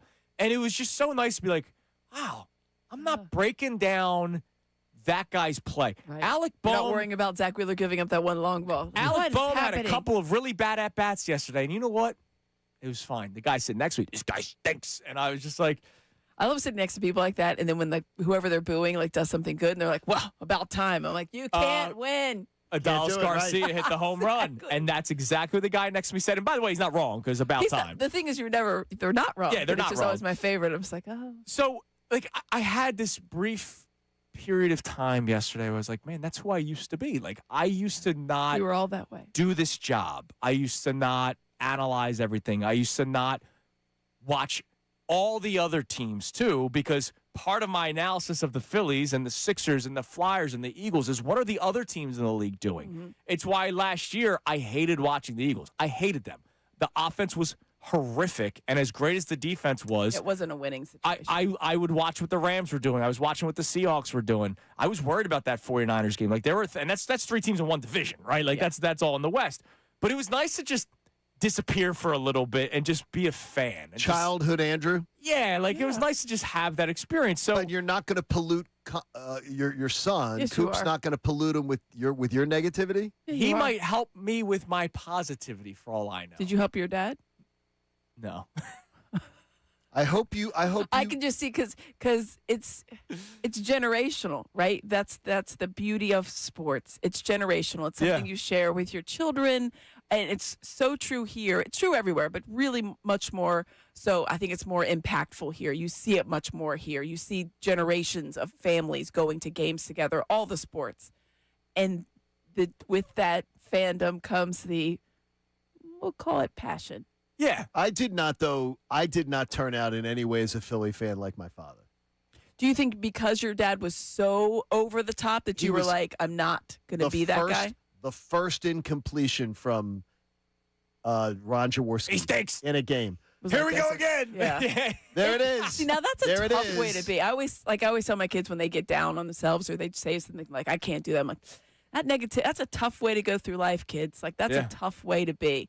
And so when you have somebody like that, and we all know somebody that's like immediate, whatever it is, they've decided they don't like whoever that person is. They don't care. Whatever that person can do. They could have won the people. No one ever really, no, I shouldn't say it. Not many people liked Donovan McNabb for a long time. Some people still don't like him, but he was the winningest quarterback. I love him. And we are both right. like Did it dorks ever, for McNabb. But there was those people. It didn't matter that he took them to the Super Bowl. It didn't matter that he won Ryan the NFC. Howard struck out too much. And it's like, it's just hey. it's Eeyore, and not to bring up his name, but A.J. Brown has that same kind of like nothing's ever good enough sometimes. Yeah, and that's for him personally, even though he's a Super Bowl champion. But there's fans that are like that, right? And I have people in my life that I'm around, and I'm like, it's tough to watch games with them because they are so negative. Like as soon as one thing goes wrong. So it is refreshing to go to games with people, and Baker's much more, he and Cooper are the same, or similar ages. Yeah, very close. But it's still like, where's the Fanatic? And, ooh, that's fun. And this is great. And he can't understand why everybody's like booing the team. But now Shawnee, being 11, he doesn't boo people at that, but he'll be like, that guy's not very good. And I'm just like, he's learning. No, he's getting more educated. Yes, but he's realizing that like you can dislike people for what they're doing, but you can't like. You should never hate anybody. You should never have that kind of level of vitriol that you hear, like, this guy's the worst, this guy's a bum. It's terrible. Like, oh, my God. Which is my dad. So, take a walk. So question, Amy. Go touch our topic today at 610-632-0975. Austin, have the Davis Honda text line ready. Also have the poll of the day brought to us by Dr. Avidan Appel and Iron Mountain Men's Health. It's a strong poll, as it always is here on Kincade and Salciunas. Thanks to Dr. Avidan Appel. Love you, Doc. Amy, when you watch games, are you more of I know your answer because you are also in this industry, and analyze like everything during the game, or are you more of did they win or did they lose? Because last year, one of the hardest things for me was talking about how it's not going to go well for the Eagles. I hated the fact that I had to come in here a couple of times and be that a-hole. And I felt like an a-hole. Right. I was speaking my mind and speaking what I truly felt. But after those very impressive wins, if I tell you they beat the Lions and they beat the Packers in Lambeau back-to-back weeks, you're saying, wow, those are two great wins. But when I watched the games, I hated them because they could not get first downs, let alone score any points. Yeah, exactly. And so I felt like such an a-hole because I would come in here Monday or Tuesday and be like, yeah, they won, but. There are a lot of people that say, yeah, they won, period. I'm a yeah, they won, but guy because I'm worried about the bigger picture and not week 8, not week 9, not week 10. Well, and that's the thing. You know, they always say comparison is the thief of joy. Mm-hmm. But it's hard not to do that in sports when you're looking at you want your team to do well. We are in a place in Philadelphia sports. We're not where we were decades ago, where it's just like, hey, it was really fun, and I hope they get to the postseason. That's not us. We have expectations here of our team going on and performing well in the playoffs, winning championships, getting to championships. And so when you look at that, you have to look around and say, all right, well, what is that team doing? Because that's what a championship team looks like. In the NBA, for example, you look at the Knicks. The Knicks were dead for 25 years. Dead. They couldn't make the playoffs. It's their first Eastern Conference win since 1999, which was before the last time the Sixers won it. And you thought, well, how did they do that? How can you not compare yourself to who teams are, whether it's the Seahawks and you're seeing how they won last year, or the Rams, or in this case, the Knicks, or the Thunder, whomever. Just pick a team that's winning right now. You have to make those comparisons. So the analytics of it in your mind, you want to see how can your team do what someone else is doing. That's not because you want to be them necessarily, but you want your team to be better. And I love the people that say, oh, they won. That's great. For me, I'm much more like, they won, but like, is that sustainable? Is that actually winnable? Is that something that's going to get us to the goal as a fan of seeing a championship team? Is that going to get us there? And that's how my brain works. And, well, the one thing is that I said that earlier on in the show, is that the devil's in the details of that, where, you can be winning, but you just know you're not good enough. Right. But then I look at the Super Bowl champs from 2 years ago, and that team did almost lose at home to 3 of the teams that picked in the top 8 picks in the draft. They almost lost to Jacksonville, almost lost to Cleveland, and they almost lost to Carolina. Yeah. Yeah. At home. And somebody won a Super Bowl. And somebody would say to you, yeah, almost. They won those games. But the thing is that, but I understand where they could say that to me, and I go, I got you. I got you. But But I believe in the long term, how you win matters. Yeah, because in the long term, how you win matters. Yeah, in the wins, and I think there's something to be said when you win close games. I think the level of the opponent was what was concerning, not winning a close game. I think winning a close game is an important thing when you're building a championship season. You have to win those games. You have to have the stumbling blocks. I think you can't go through and just have everything. All right, well, this was perfect. That was the Patriots number. What was that? 15 years ago, they didn't really have any stumbling blocks, and then they got it in the Super Bowl. They got. Look what happened. So I feel like it was the caliber of opponent that was surprising, not that they had the close ones. But in that same season that John's just referencing, I think the wins looked really, really good, the ones that were dominating. And you thought, all right, well, that's a recipe for a win. They know how to do that. Last year, you looked at that team and the Eagles and thought, I don't know if they know how to do anything as far as actually do something well offensively. That if you push came to shove and your defense didn't show up, would you be able to pull out a win? And every single time, one of us would have been like, nah, there's no way. It didn't matter the opponent. It could have been the first pick in the draft. But at one point, they were 8-2. And when I would say, man, that game against the Packers, they won, but it was 10-7. Yeah, that win against the Lions, they almost lost that game at the end. Because AJ, was it the pass interference? It was like an offensive pass interference. Crazy. There was bad things happened. And I was like, yeah, they're 8-2. I would feel like such a jerk. Yeah, it's tough. Saying, yeah, they might be 8-2, but. And then what happens? They lose 3 straight games. And then you're looking around and you're like, see, I'm not surprised by this. I think we also have the PTSD from 10-1 season. Yes. That didn't help. But the thing is, though, Jason Kelsey told, in the Jeff McClain piece when they were 10-1, he let it be known that there were warning signs. Yeah. And I think a lot of us, when you watched it, the Bills game was the only game you thought, wow, you came to play. You went toe-to-toe with one of the best teams, and you came out the and Jalen winner. was exceptional in that game. Yeah, they looked great. But every other game during that 10-1, you thought, of course, the Bills game was the last one of that. You thought, I don't know. It's just something missing. There was something missing. Certain what a great missing. game that was. I was at that game. It was phenomenal. You stood through that whole room? Yes, I was soaked. It was oh, my gosh. But Shawnee loved it. That's what I'm saying. We're locked in, baby. It was a great game. All right, how's the poll doing over there, Austin? Poll is up and strong. All right, what do we got? All righty. I bet. Today's poll, when you watch games, are you more of a results-based fan or how they got there fan? At 56% results-based and how they got there at 44%. I'm surprised 44%. It was literally 50-50 within the past 5 or 6 No, but months. I'm still absolutely you know what's weird is all this week the poll questions have shocked me. Yeah. No, they have. Now, if this was in season and the Eagles were 7-0 and the offense looked like crap, I bet you would be 80%. Oh, they win. That's all that matters. We're talking about this in June. Maybe we're a little bit more logical right now because I do believe there were some people that were not logical last year about the Philadelphia Eagles. There was a lot of. You just hope they were going to figure it out. I think there was a lot of that.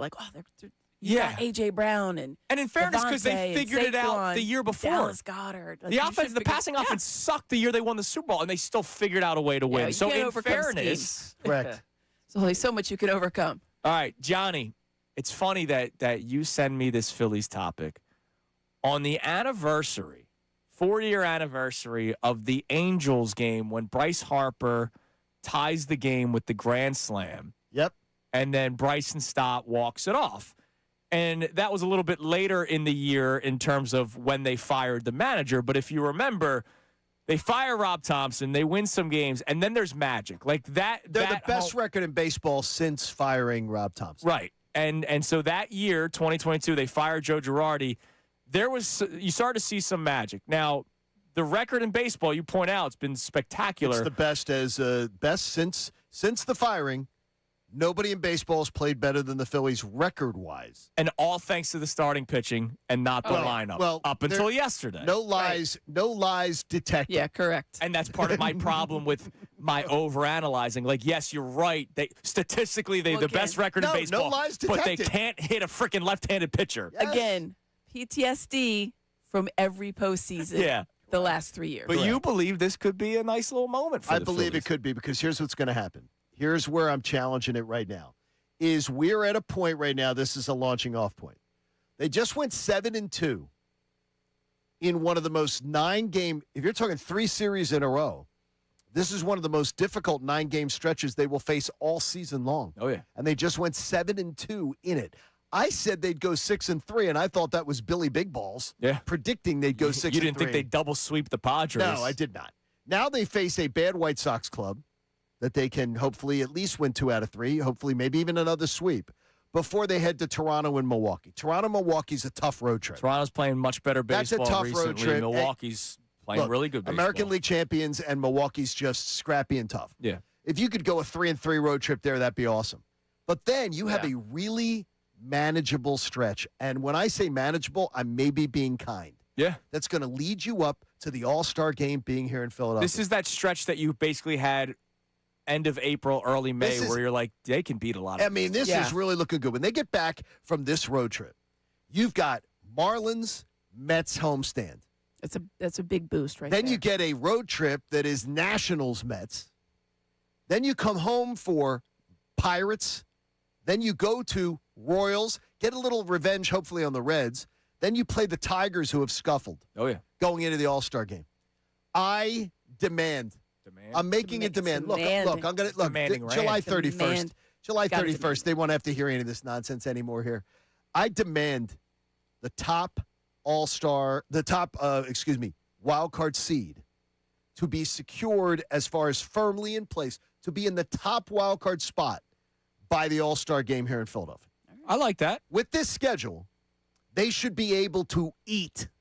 This team should be able to munch. And that is what I expect, by the way, to happen.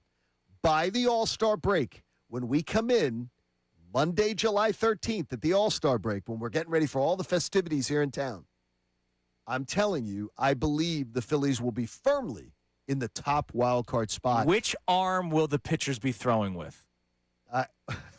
Because they can't hit lefties. There's a lefty on the mound today. That's a loss. Over. They're losing to the White Sox. Could be trouble. Could be trouble. No, but I agree with you. I mean, this is a stretch. Earlier in the year, what was it was when they fired Topper, and I know you could say that's part of the reason why. The other part was Giants, Marlins, A's, Rockies, Red Sox, Pirates all stink. Yeah. And they won all of those series and swept a couple of those. And to their credit, what they did in the stretch that you're talking about now, the Padres and Dodgers, they've been playing good baseball. But those teams that I just gave you, that's kind of on par with what you're talking about. Mm-hmm. They should win they should win all of those series. Yeah. On paper, and we're finally seeing the team play like the on-paper team. Yeah. On paper, they should win each and every one of those series. I think it's important to win that stretch of the Marlins, Mets, Nationals, Mets. Right, exactly. That's Marlins, the most Mets, important. Nationals, Mets. Obviously, for four series, can you win 4 series there? Or can you go out there and just play 700 ball during that series? Then you just build up a nice cushion where it's like you're heading into the All-Star break going, okay, I feel really good about this team. They're much more what we thought they were. They are what we thought they were. Who? They are who? Because I don't care. I don't care again about the division. Right. They're again. Even though you're only 8.5 back. You woke up. You woke up yesterday morning 9 games it's daunting. better than you were in 2022 and 2023. Though it's daunting to think about where they were, though. I mean, it's crazy. I did this. I think I mentioned this to you guys. I did this sit down with Brandon Marsh that's going to run a clubhouse. I think it's running, whatever it is. Next rain delay, tune in. And I said something about. Does he break down his throw from left field? It's supposed to be an evergreen interview there, Andrew. It's not very specific about that day, weirdo. It runs all month. Every rain delay, you see that interview, okay? But I said something about like, hey, when you guys started 9-19, and he kind of looked at me, and I'm like, yeah, that's the number. And he's like, wow. They like knew it, but I don't think they realized that when you hear it like in numeric form, you were 10 games under 500 to start this. Like that's wild. You guys got your manager fired, right? He didn't. He was playing. He was playing the best. Yeah, but because that was leading the question. Like he's like, we don't ever want to have someone lose their job and whatever else, but we needed that wake-up call. But he's like 9-19. Like his face was just like I think for them they were just so mired in it, you kind of almost didn't realize it. Like that, it was bad. It was really bad. And they knew it was bad, but when you hear that, I think that's where we need to keep our heads at. Like, credit to them. They've 9 games better than what they were the last couple of years. 9 games better than they were in 2022 and 2023, which is more importantly when they went to the World Series and when they went to the Game 7 of the NLCS. And should have gone to the World Series again. and should have And won they're the World 9 games Series. better this year, which is crazy. All right, coming up next, it's been great today talking about the 2026 Eagles. That does not include A.J. Brown. We've not really talked much about A.J. Brown. But, Johnny, I read something this morning that I said, I'm not even going to tell John that I'm reading this. I will save this for the show. It shows how people truly don't pay attention to situations. I'll explain more coming up next. Also, debate day. We'll get to some of your debates that you need And help that question settled. you brought up earlier. That graduation. Oh, that'll come up. Yeah, don't you worry. It's Kincade Salciunas, 97.5, The Fanatic. I know this is time's ticking. I mean, I've been telling you about the bagster, the dumpster in a bag for so long. And my poor niece, graduating from Ruston High School. Nicole, congratulations. And she's getting ready to have a big graduation party, but half of her garage looks like Silence of the Lambs because her dad just won't clean it out. Look, I would get her a bagster for graduation, but that'd be an embarrassing gift. We're just going to give her some cash. Look, $29.99. Local home improvement stores, Home Depot, Lowe's, and where you can get one of these bagsters. And you can take all the junk that's in that garage and you can clean it out. I know her mom is not going to put any of the beverages for the guests in the garage because she's ashamed. She doesn't want anybody to wander in there and see that dad hasn't taken the time to clean all the junk out. You can go get a bagster today. There's no time limits. It's completely on demand. So go to the bagster, find the store nearest you. Go get it, bagster.com. Find the store that sells one. Go buy one today. You're going to feel guilted into finally building one. If I can put one together, you can. And then you set up the bagster, you take all the junk that's in there, and you get rid of it. It's the dumpster in a bag. It's so easy to use. Go get one today. It's only $29.99, and you will not embarrass your daughter. Now on 97.5 The Fanatic Sports Update. Sweeping the Padres. I'm Austin Jones with your Fanatic Sports Update. The Phillies have swept the Padres in the season series, going 6-0 against that club. Don Mattingly is currently 24-10 as the interim manager, but yesterday the win was behind the offense that finally scored over 4 runs in the game. And Zach Wheeler looking like an ace. He spoke post-game about starting to feel like his old self. Honestly, I haven't weighed in a while, so I don't know, but yeah, I do feel a little more in tune with my body, and you got to throw. You got to go out there in this pitch, and it'll come. You always got to keep that in the back of your head. So keep that confidence, just build off each start, take the good, take the bad, and just move on. Today, the White Sox come into town for a weekend series. Jesus Luzardo is on the mound versus the lefty Anthony Kay. First pitch going to be for 6:40. The Eagles have moved on from A.J. Brown, so the focus is going to be about how Jalen Hurts develops the talent around him. We had Zach Berman on earlier this week, who stated just as such because the Eagles are going into minicamp on June 9th and 10th. The 76ers have hired Mike Gansey from the Cleveland Cavaliers as the new president of basketball operations. The Sixers announced that Gansey will have his first press conference on Monday, June 8th. In the NBA, the Spurs are going to look to try to even the series against the Knicks. You can listen to that game right here on 97.5 The Fanatic. And then in the NHL last night, the Hurricanes evened the series against the Golden Knights at 1 game apiece. I'm Austin Jones, your home of the NBA Finals, 97.5 The Fanatic and the Fanatic app.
97.5 The Fanatic. It is a Friday with Fadul, so still a lot to come as this show continues. We have Ask Me Amy thing at the end of the show today, 9:47-ish.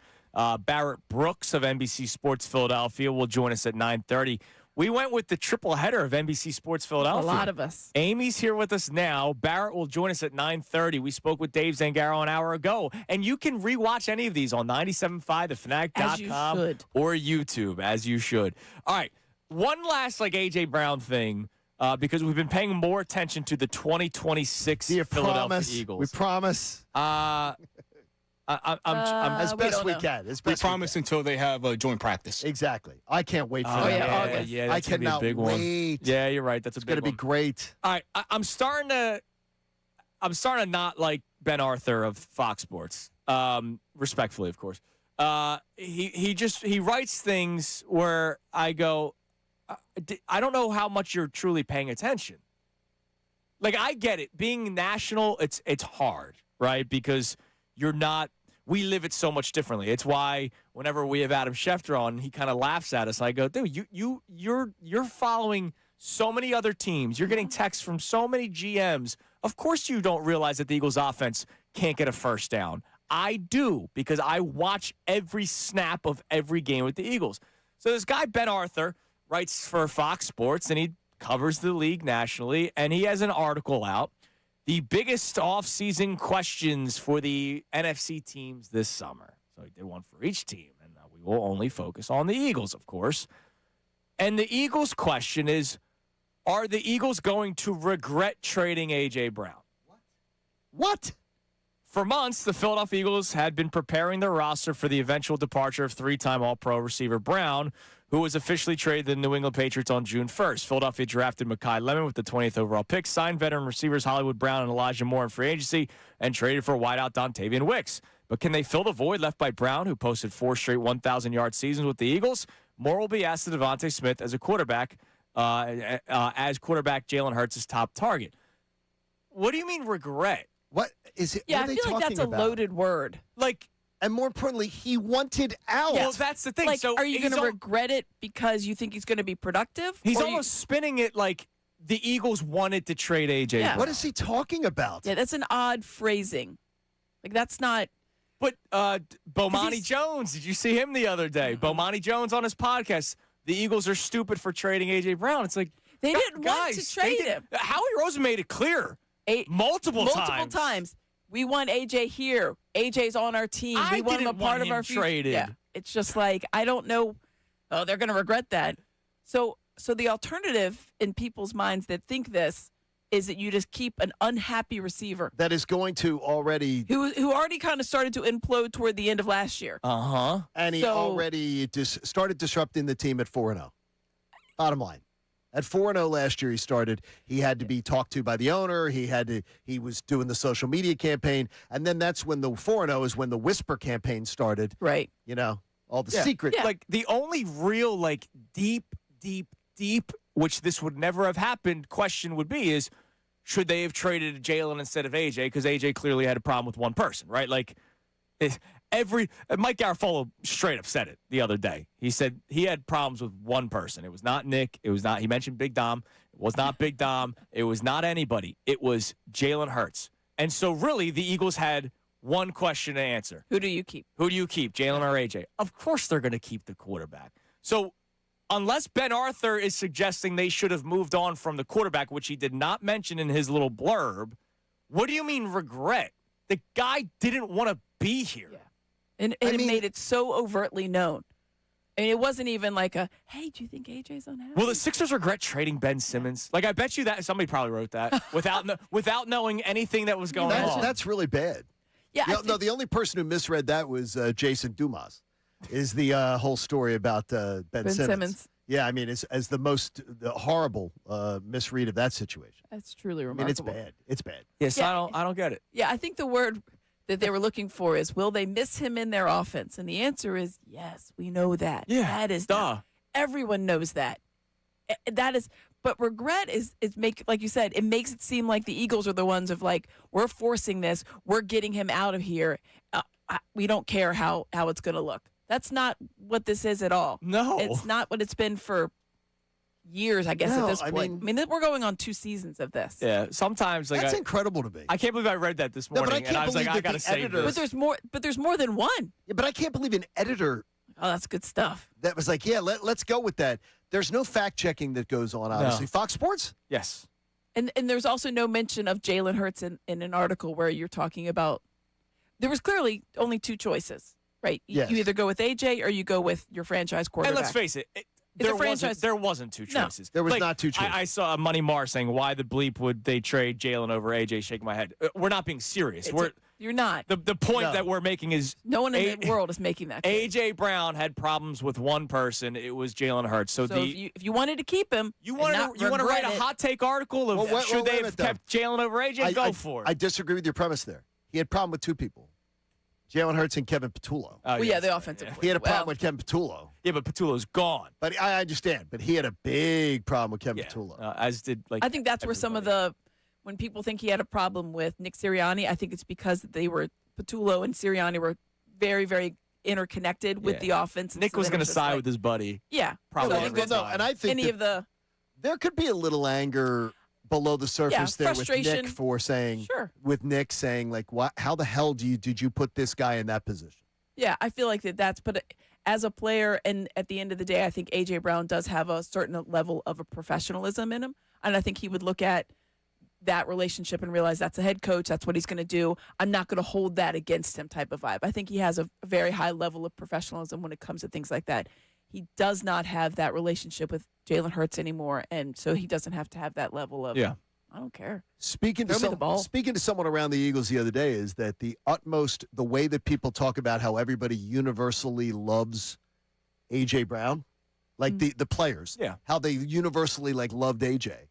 I was told it's the same thing with Nick, that he's almost universally just loved. Yeah. But that doesn't mean that there aren't people around the players that don't have issues with things that you can still get frustrated. Like frustration with this or frustration with that. But as far as the man has the utmost respect of that room. The Phillies like Garrett Stubbs too. They love it. Exactly. They love that man has Nick Sirianni. done nothing but win in Sirianni. And so it's it's hard. hard. Garrett Stubbs. He's been on a team that's won the division a couple times and went to a World Series.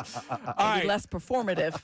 Can you give us a debate day topic, Austin? Amy, we normally do this on Wednesdays.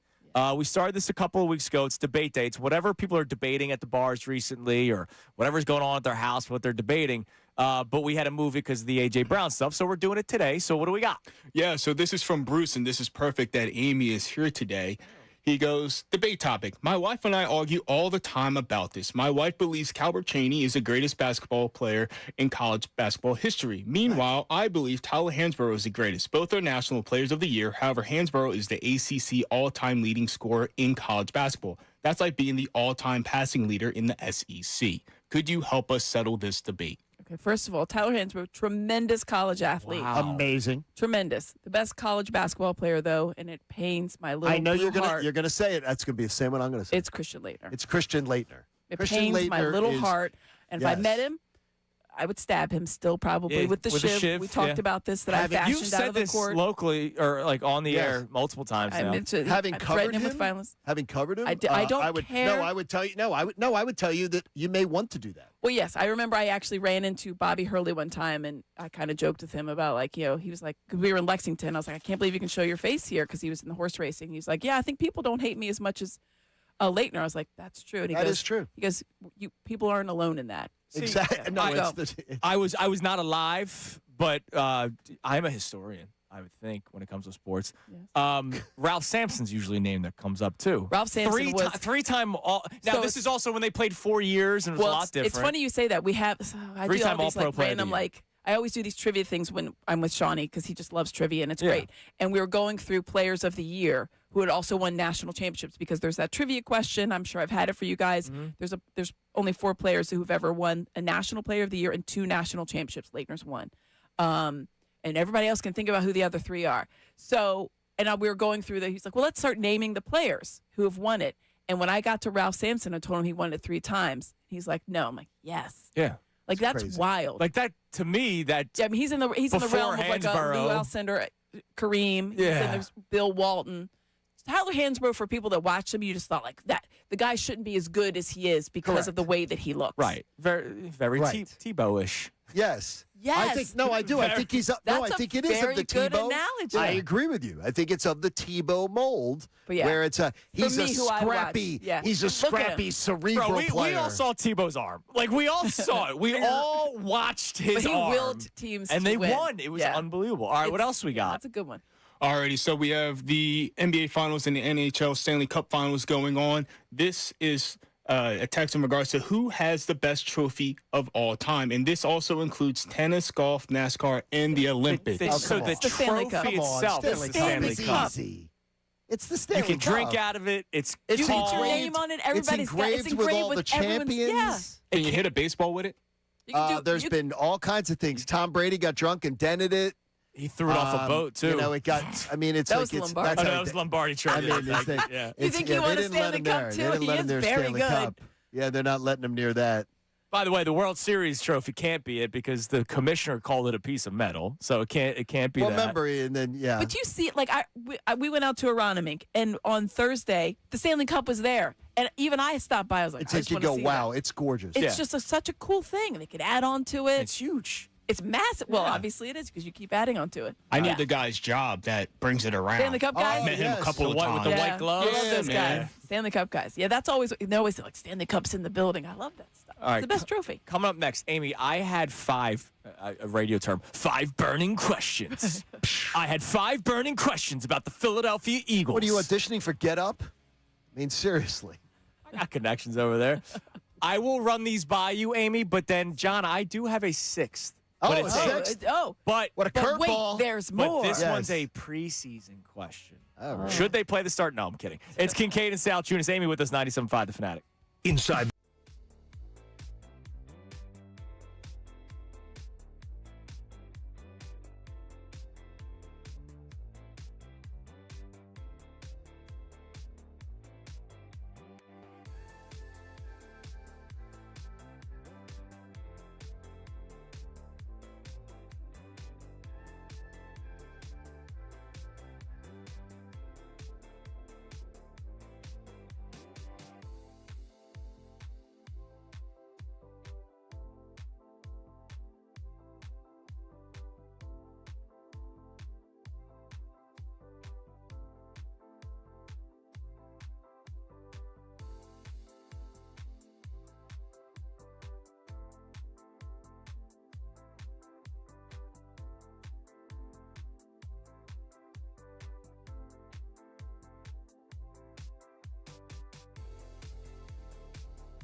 All right, I have 5 burning questions. I should have asked Cutler to. Here's Andrew's 5 burning questions. And then they go, number 1. Yeah. Number 2. The way we do that at ESPN, it's awesome. I know. It was big at ESPN. Number 1. You know what they didn't do? When Scott Masteller was running ESPN Radio, we didn't do a lot of that. Oh. We didn't do a lot of that. I love the higher-ups at ESPN. Scott was like, yeah, Scott was so he wasn't into that. I love the higher-ups. I know you do. All right, I have 5.5 burning questions. All right, number 5, and I went. Number 1 was like the biggest question, so I went from bottom to top. There was a little confusion earlier this morning. Little confusion. Amy. All right, so number 5, I think, is one that everybody has. What is life like after A.J. Brown? Right? These questions won't be answered until the season plays out. So that's number 5. What is life like after A.J. Brown?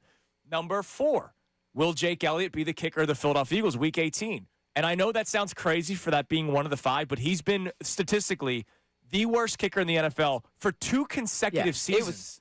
It was so rough to watch last year. You just knew that every single time you're like, well, you have no idea where this kick is going. There were games probably not through the uprights. He's horrendous. There were games. Look, the playoff game they lost for multiple factors, but again, you make an extra point, you're kicking for the tie, and you go to overtime, and maybe you win. I think it's always different when people talk about like, oh, it's just the kicker. It didn't make a difference. It does when you're thinking about the context of the game and how everything else is going to get set up, right? So if you miss that kick, whether it's an extra point or a chip shot of a field goal, now you're playing in a different realm. Like everything's different. Everything is relied upon that. So now, like you said, you're not playing for the tie. You have to go for things. Maybe you have to go for it on a 4th down because you don't have that cushion.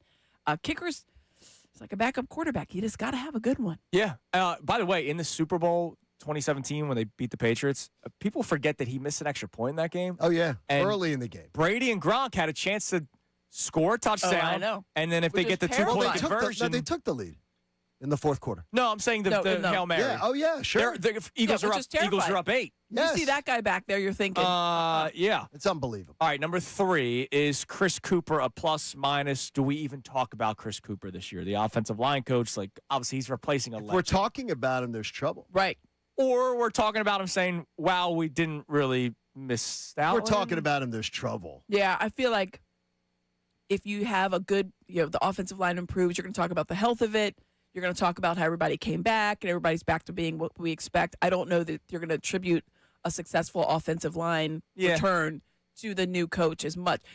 And maybe that's not fair to him. Oh, yeah, it's not fair. But I feel like that's where that's where my mind would go. Like, oh, they're finally healthy. Because Stoutland is tremendous. We all know he's really made these guys.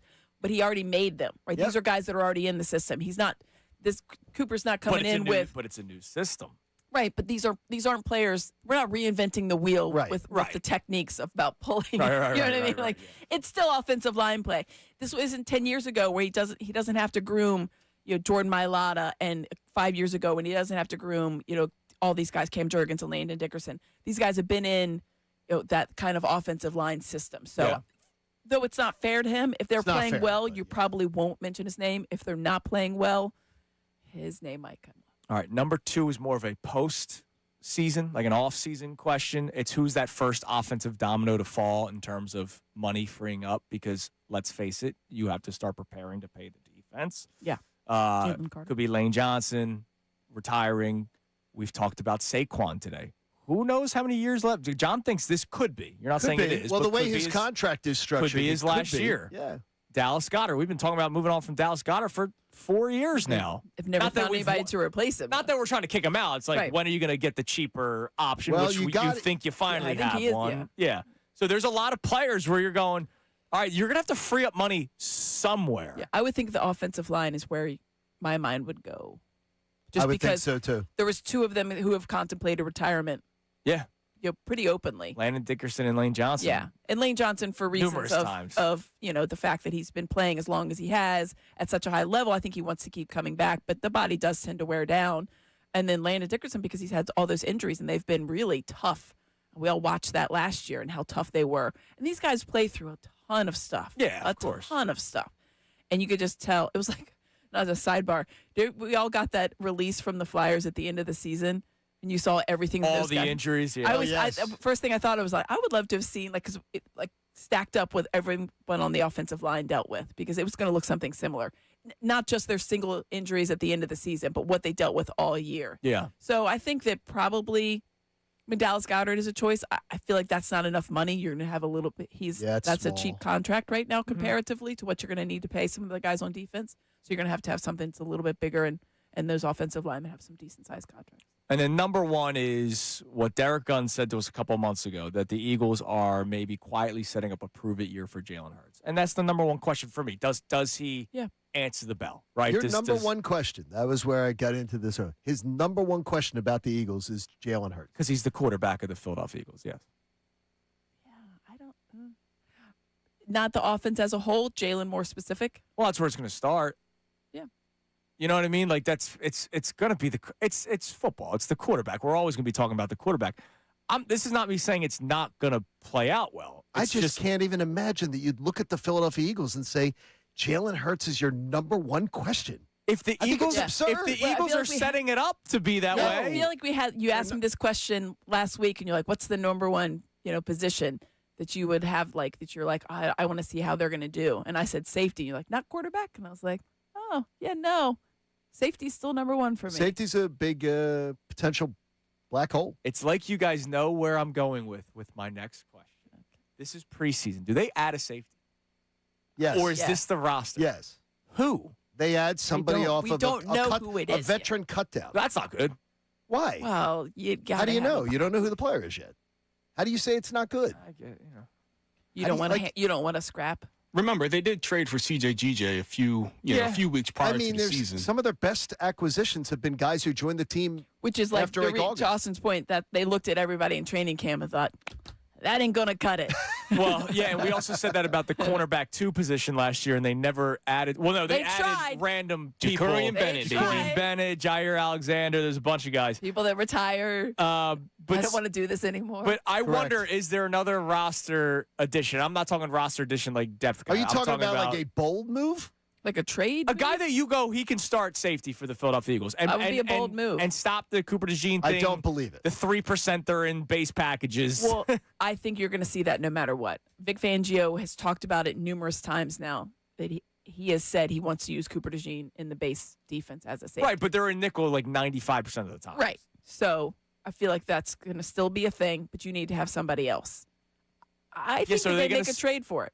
So they're going to You do think they're... Are they going to spend top capital for a guy that might get replaced by Cooper DeJean at times? Like that's what I'm trying to figure out. Who says a guy available is going to be top capital? I don't know. Yeah, that's my point. I don't know how top.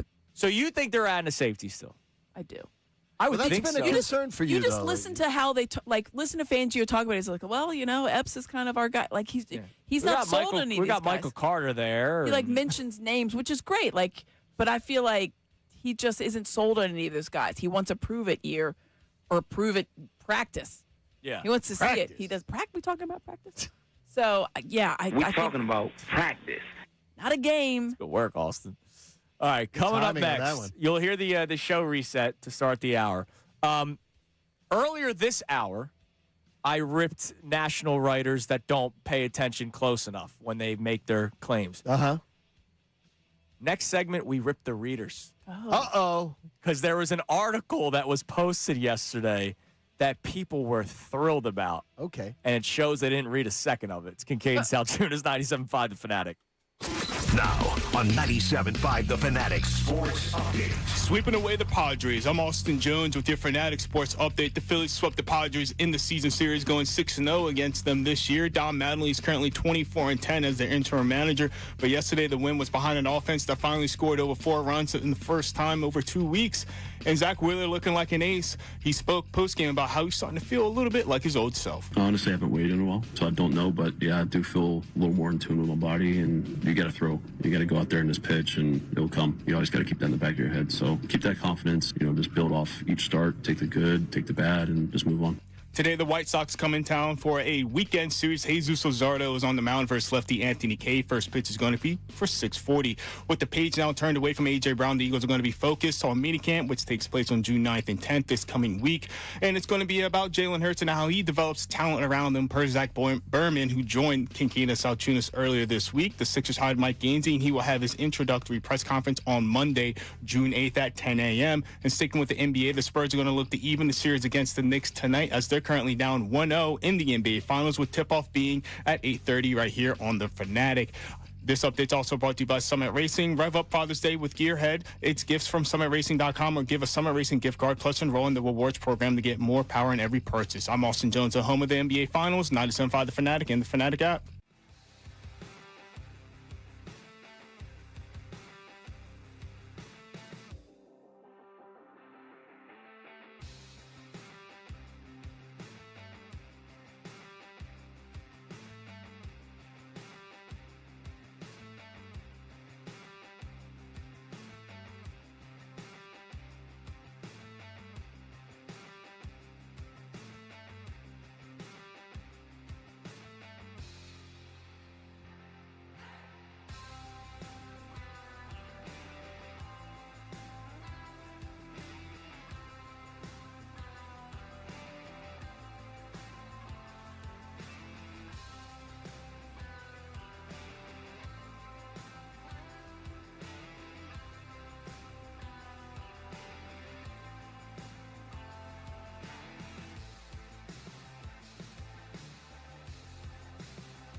We know you want to hear more of what Andrew and John have to say. Don't worry, we will.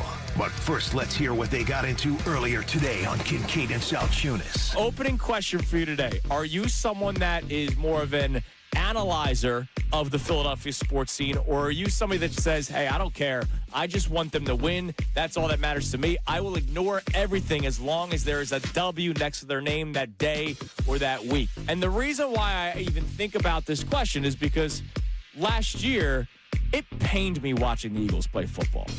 I am an overanalyzer. All right, I will be honest about that. I don't think people are really all that shocked if they listen to this show ever. Like, I overanalyze things all the time when it comes to sports. I do not just celebrate wins, and it takes away sometimes my enjoyment of just being a Philadelphia sports fan. Yesterday, I said Joe Zempic is killing the mood again because he's just not good. And afterwards, you get people down on the timeline where it's later. They catch that tweet later in the timeline. It's like, complaining. I'm like, just tell me you didn't watch the game. Just tell me you didn't watch it. I would imagine if they were sitting and watching the game, they'd say, this guy, come on, man. Because if you watch the game, you knew that Joe Zempic, he once again is horrendous. But you get the people go, they won. What are you talking about? Well, because you know what you're doing? You're just looking at the final score. You're not watching the game. You're not paying attention to the game. You're not overanalyzing. But what you're doing is, it does take it is that, do the ends justify the means? And in sports, I would tell you, in the long run, the ends do not justify the means. Right. In the short term, you can say that they do, but in the long term, they never do. Now back to the show. Yeah, that's what we've been talking about today. Our question for you when it comes to your viewing pleasure, I guess, of watching Philadelphia sports. Are you more of a results-based person, or are you somebody that follows along how they got there?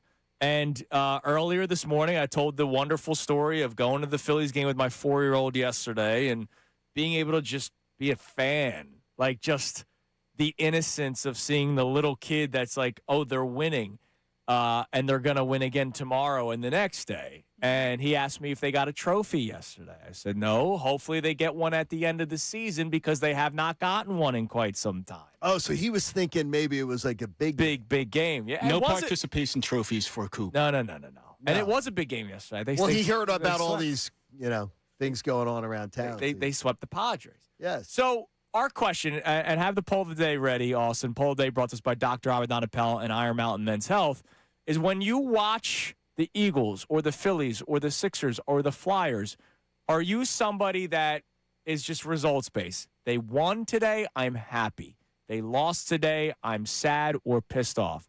Or are you somebody like me where I admit it does take away from my enjoyment sometimes, where I analyze everything? Okay, they won the game, but what can they do better to make sure they win the next game? And that's how my brain works. And that's why in November last year, after the Eagles lost to the Bears, so this was the second straight loss. This wasn't even the Chargers game had not happened yet. Right.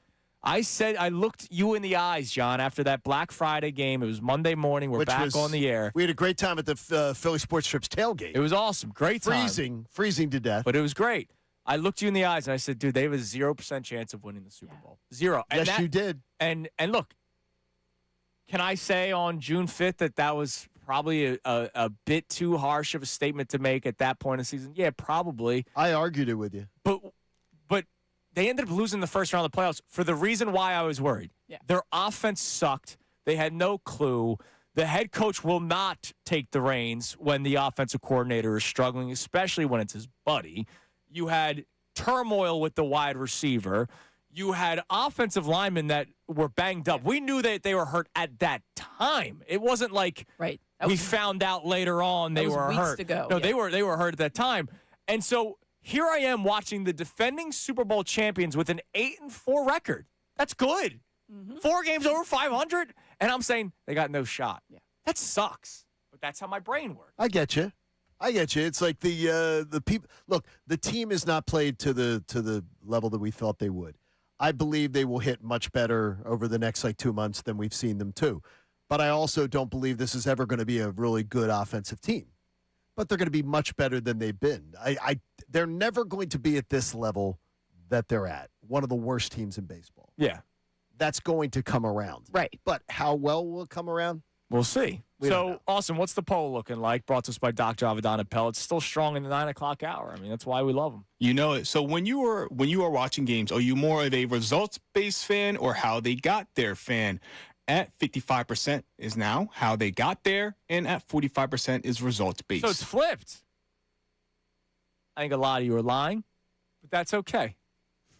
Or do we lie during the season? Do we lie to ourselves? Yes. Lie a lot during the season. We lie to ourselves All right, a lot. so we're being more honest on June 5th than we are in the months of September, October, November, December, and January. Well, you guys said it's it. Less abstract. Like, the team was 10-1 in 2023, and a lot of people on the outside had pom-poms, were happy and excited to go. But then people inside these walls, what we do on a daily basis, we're trying to tell people, like, hey, something doesn't seem right, and you guys were getting crushed. Yeah, but look, I'll be honest. I was still terribly. saying, wow, they find ways to win. And I was impressed with that because, to me, there's 2 ways to look at it. How are they winning? And, wow, they find ways to win. And they found ways to win.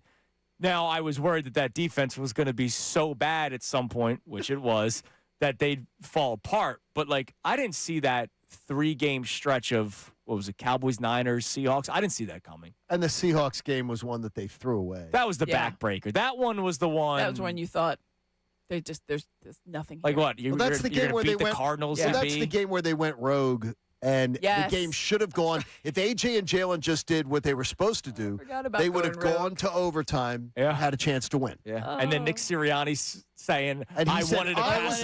I was trying to get a pass interference. Exactly.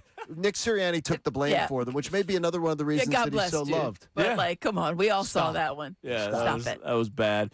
All right. So we'll get back to the text and we'll get back to the debate day. Debate day, we help either settle your debates or we make it worse. And I have something that I have to bring up on my own. But Jeff Passan wrote an article that shows me that people didn't read it. Well, you mean comments wait a minute, show whoa. You mean to tell me people on the internet just scan something, don't read it, and then comment on it? No, they don't even click on it. They just read the comments to think that they read it. So it's like Jeff- the worse than a Reader's Digest version. So of Jeff it. did a early 2026 MLB trade deadline preview, and he broke it down into 3 tiers. There are he calls them the unloaders, the sellers, right? The tweeners, where it's like, all right, let's see how the next month goes, and then there's the buyers, and the Phillies are in the 4 tiers. One is could acquire, but could also sell. Like he has the Guardians. Could be buyers, but they could also sell Rhys Hoskins because he's on a minor league contract. Yes, he is. Something like that. So the Phillies are in the buyers category. Yes, and as they should be. To be expected, yes. And best fit for the Phillies, according to Jeff Passan, is Tarek Skubal. And everybody's like, oh my God. He's saying the Phillies are in on Tarek Skubal. It's not what I've read the article. The Padres are under the acquiring tab. Their best fit, Tarek Skubal. Mariners, Tarek Skubal. So weird that one of the best pitchers in baseball is going to be acquired by somebody. Cubs, Tarek Skubal. Yankees, Skubal. Brewers, Skubal. Rays, Skubal. Dodgers, Skubal. Braves, Skubal.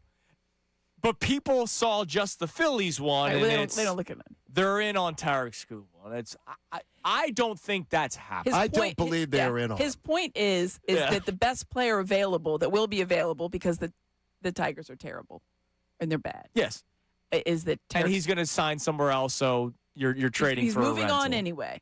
So that it's basically saying Tarek Skubal is available to whomever he might want to go to for. And they claim they're not trading him. Sure. But who knows? Yeah, they'll always say that. Just like price up. The Cleveland Browns were never going to trade Myles Garrett. Right, exactly. And then they traded Myles Garrett. Yeah, everybody's tradable at some point. But it's not a stretch to say The Eagles weren't going to trade Skubal- A.J. Brown. Oh, what?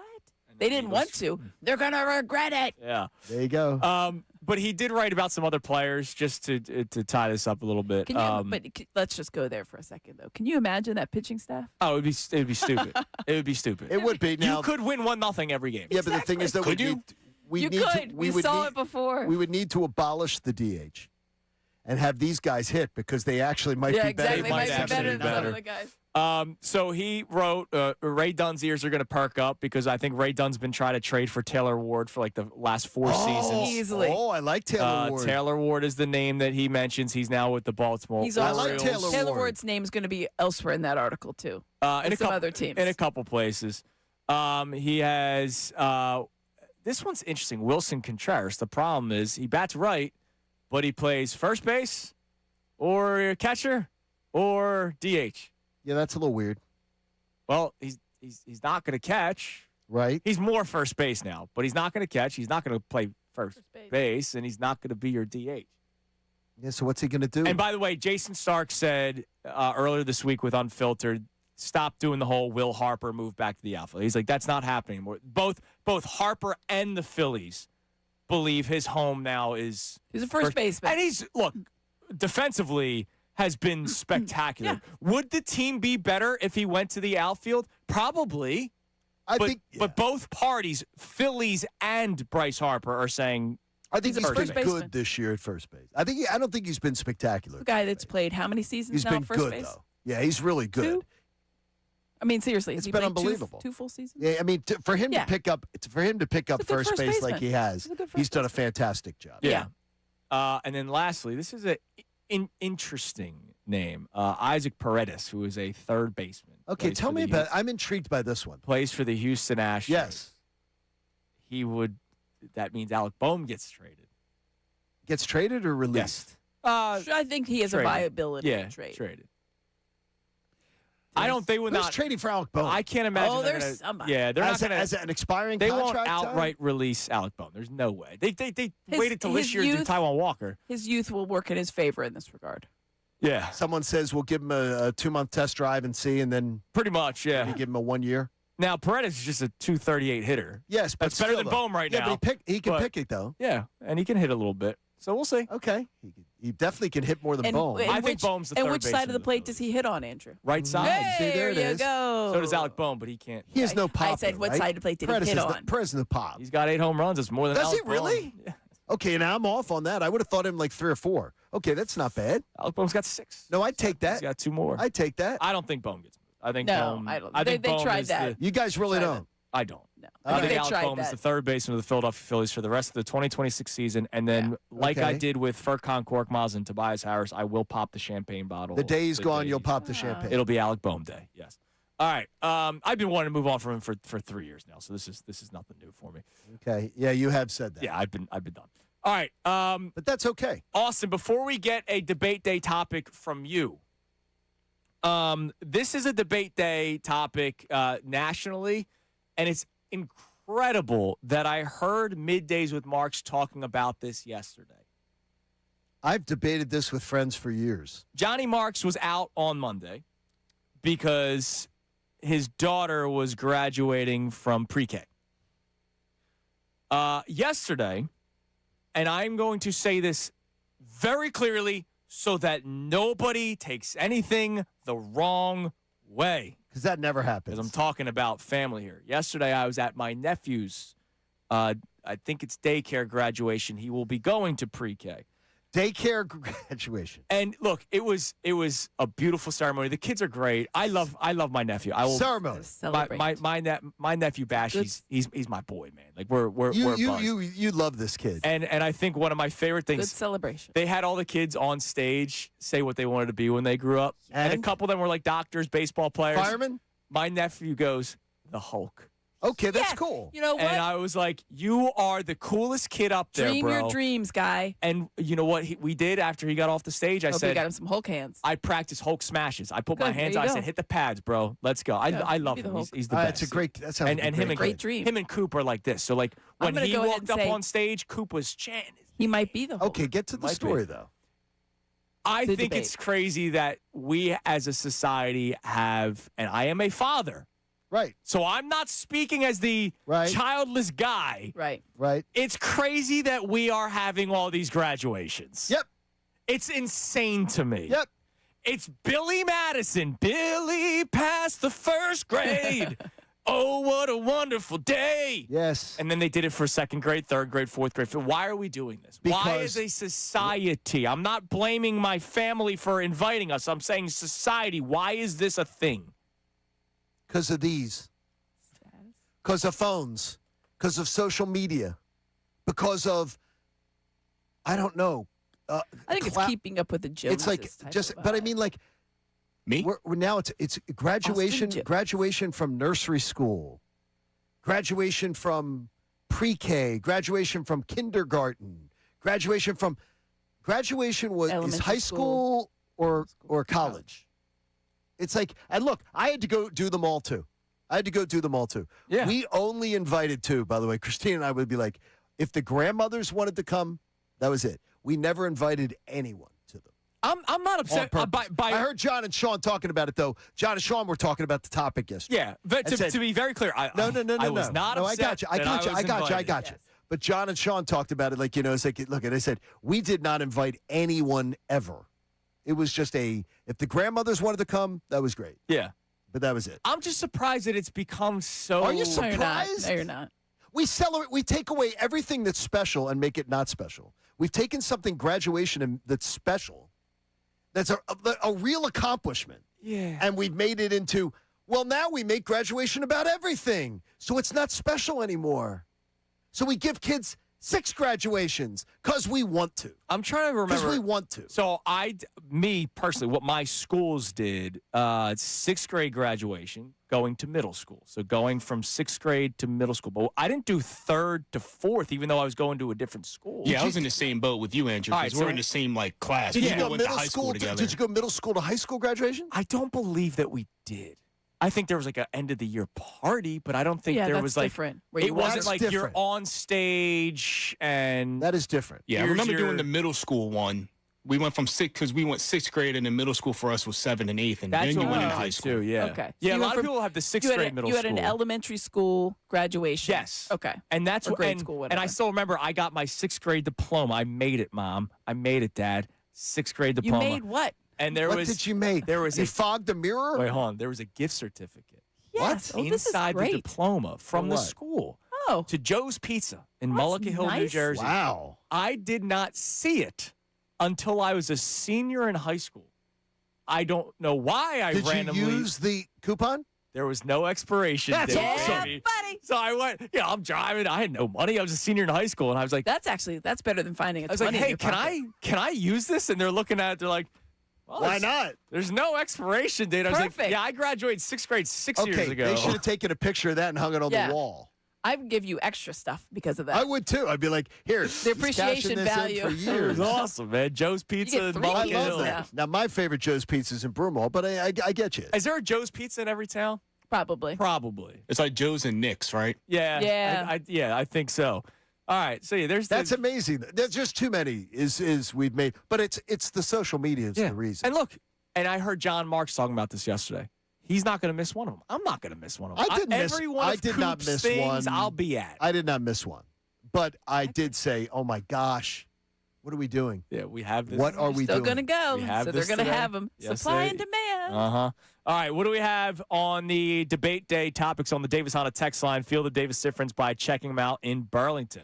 Yeah, so this is from Steve. He goes, would you rather go to space or deep into the ocean? Space. Space. I mean, you guys know me. I don't want to ocean go deep into the terrifies ocean. me. I don't want to go deep in. There's- I'd be like hyperventilating.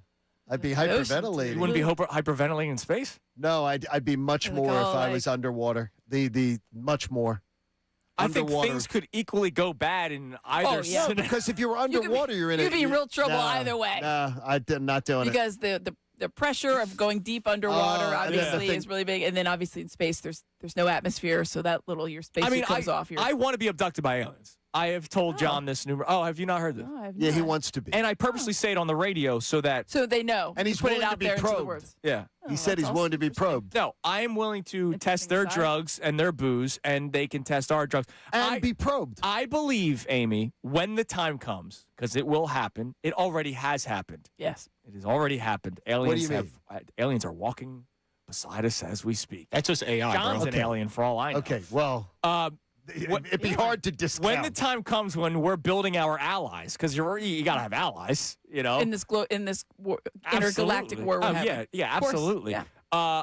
I will be the common man that is a part of the meetings because you have to have the politicians. Right. Probably have to have like a general. We've all seen Armageddon. Yeah, I need to be the common guy. Where it's You'll like, be the uncommon man. oh, what? Yeah, what? What do you smoke? You're very What uncommon. do we got? What kind of drugs do you guys have? Whoa, what's it like over there? Yeah, I'll be that guy. Okay. We just need your nephew to turn into the Hulk to protect us. Well- And he will. I believe in him. All right, what do we have on the text line when it comes to sports? All righty. This goes back to how a fan watches the game. This is from John J.O.N. If the Eagles have an ugly win, but it's only 2 or 3 times throughout the season, I can absolutely ignore it and just say enjoy the win. If the Eagles have ugly wins week after week and there are obvious issues that are going to prevent them from being successful in the playoffs, then it's something I will harp on every week. Yeah, I mean, look, there's Like the clunkers. Super Bowl 2 years ago. Yes. Yeah, Yes. it happens. I mean, Doc you're Rivers gonna- literally you're called his game scheduled losses. Like, it happens, I loathe that phrase is in our vernacular even now. though it's real. It's real. Oh, It's of real. course it is. But I don't want people saying it is the worst phrase. I know, but there's a scheduled loss. look. There's a reason why the 1972 Dolphins have a toast at the end of what, maybe November every year. Yeah. Sometimes sooner. Scheduled loss. You don't win all the time, but when it is constant, where you're having the same issues week in and week out, like the Eagles could not put up points in the second half of football games because Kevin Petula would have a first-half game plan and then pee himself in the second half, well, then that's a problem that I'm going to point out, despite the 8-2 record they had at one point. Yeah. And unfortunately, that sometimes impacts me from a happy-go-lucky I got you. From your Happy-go-lucky. Yeah. overall attitude. All right, coming up next, Yes. we have Barrett Brooks. Barrett Brooks joins us to talk more Do you about know the him, Andy? Philadelphia You ever Eagles. met I'll be him? working You with ever him met him? later. From NBC Sports Philadelphia. Met him once or twice. So First time you worked with This him? is a little warm-up for you. Great. He joins us next year It's on your the show meeting. Fanatic. All right, let's talk about that FanDuel Sportsbook app, huh? FanDuel, in partnership with Valley Forge, is giving you better payouts on same-game parlays all NBA playoffs long. With more ways to build and more value every time you play, you can stack your picks your way for every game, every matchup, and every moment. From spreads to player points to threes and more, build it all into one same-game parlay and go for bigger payouts. I love the FanDuel Sportsbook. They have so many options that you can choose from for all sports. Baseball, I was taking a look yesterday before I made my way over to the ballpark. But if you want to build just a Victor Wembanyama parlay, you can do that. Like, you can bet the Spurs to win, and the Spurs right now are 6.5-point favorites on FanDuel for today's game. But if you go, you know what, I'll just go with the money line, I could do that. But if you go to player points and you want to go with the over for Victor Wembanyama, do it. You want to go with the over in rebounds? Do it. You want to go with the over in block shots? Do it. And then all of a sudden, you have a Wemby parlay. Just as I do it now, Spurs money line, Wemby over in points, Wemby over in rebounds, $10 bet gets you 28. You add a couple more legs, you'll get even more of a payout. More options, better payouts, all NBA playoffs long. Just head to FanDuel.com/local to get started. FanDuel, an official partner of the NBA. You got to be 21 plus and present in Pennsylvania. Gambling problem? Call 1-800-GAMBLER. Now on 97.5 The Fanatic Sports Update. Sweeping away the Padres. I'm Austin Jones with your Fanatic Sports Update. The Phillies swept the Padres in the season series, going 6-0 against San Diego. Don Mattingly's currently 24-10 as an interim manager, but yesterday the win was behind an offense that finally scored over 4 runs, and Zach Wheeler looking like an ace. He spoke post-game stating that he's starting to feel like his old self. Today the White Sox come into town for a weekend series. Jesus Luzardo's on the mound versus the lefty Anthony Kay. First pitch is going to be at 6:40. With the Eagles now moving on from A.J. Brown, the focus is going to be on Jalen Hurts and how he can develop the talent around him. He'll have some extra reps starting on June 9th and 10th with minicamp taking place. Earlier this week, Zach Berman from The Athletic spoke about how Jalen Hurts will have to develop the guys around him. Jalen needs to elevate the players around him. That's going to be the big thing this year. Now, Devontae Smith is an outstanding wide receiver. I think he's a true number one, and I think he'll show that. Beyond Devontae Smith, there are a lot of questions. And the Sixers hired Mike Gansey as their president of basketball operations. He will have his first press conference on Monday, June 8th, starting at 10 a.m. The Spurs are going to look to try to even the series against the Knicks tonight. You can listen to the NBA Finals right here on 97.5 The Fanatic starting at 8:30. This update's also brought to you by the Positive Coaching Alliance. Questions about your youth or high school sports? Positive Coaching Alliance can help. PCC, a national profit, develops better athletes and better people through sports. Info at positivecoach.org. I'm Austin Jones, and home of the NBA Finals, 97.5 The Fanatic.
All right, it's 9:30 on this Friday morning here on Kincade Salciunas, 97.5 The Fanatic. There it is. And do we have to pay NBC Sports Philadelphia, or do they have to pay us? How does this work? I don't know.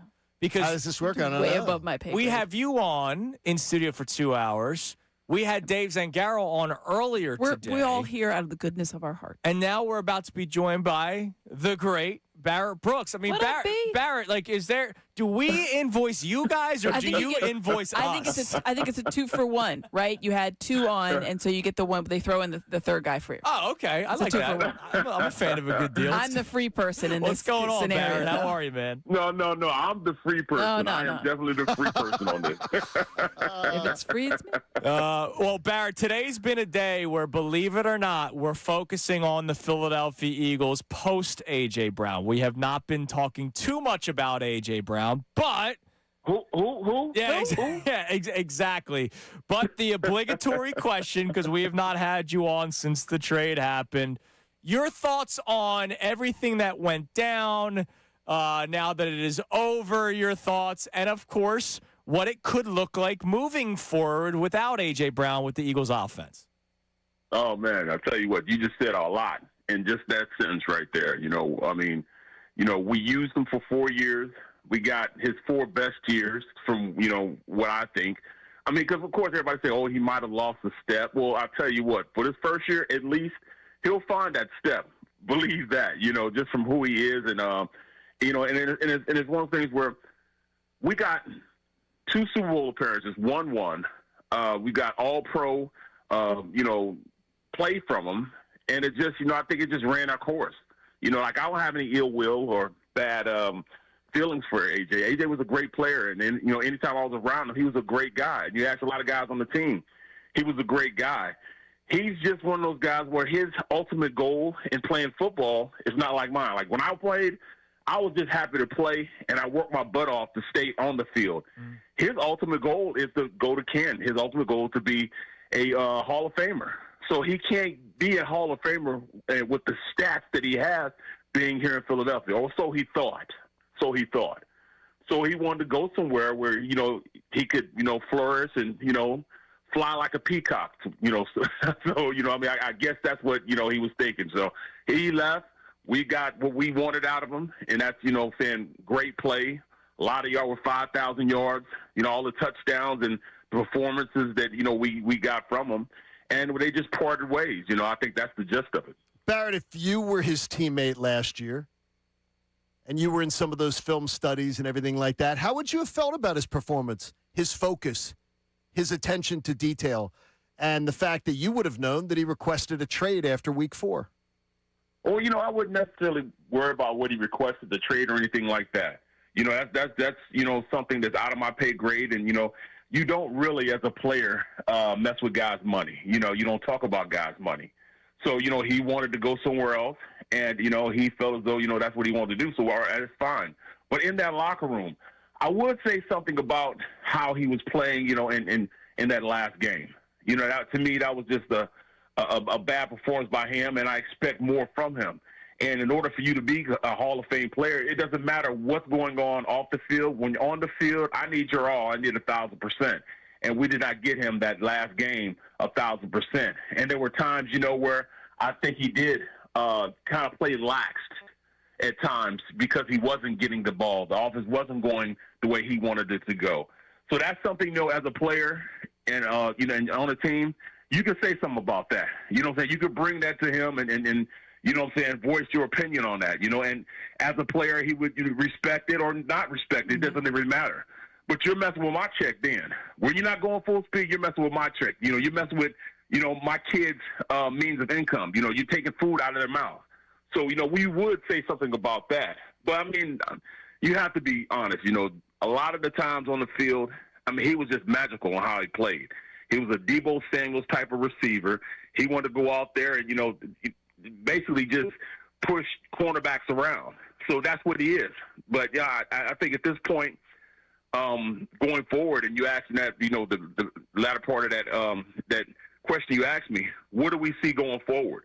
I don't think you replace a guy like A.J., but what you do you get an offense or changing an offense that you don't necessarily need that type of performance from a guy like him. You know, this offense has a lot of weapons on it, even still. So I just think that, you know, we could be a lot better and on the opposite side of the ball and then just 15, 16, 17 points a game like we did a lot of the part of the season last year. Yeah, B, I mean, I know you and I have talked about it, and good luck, AJ, with May, because he's going to be a great quarterback. Enjoy that situation right there.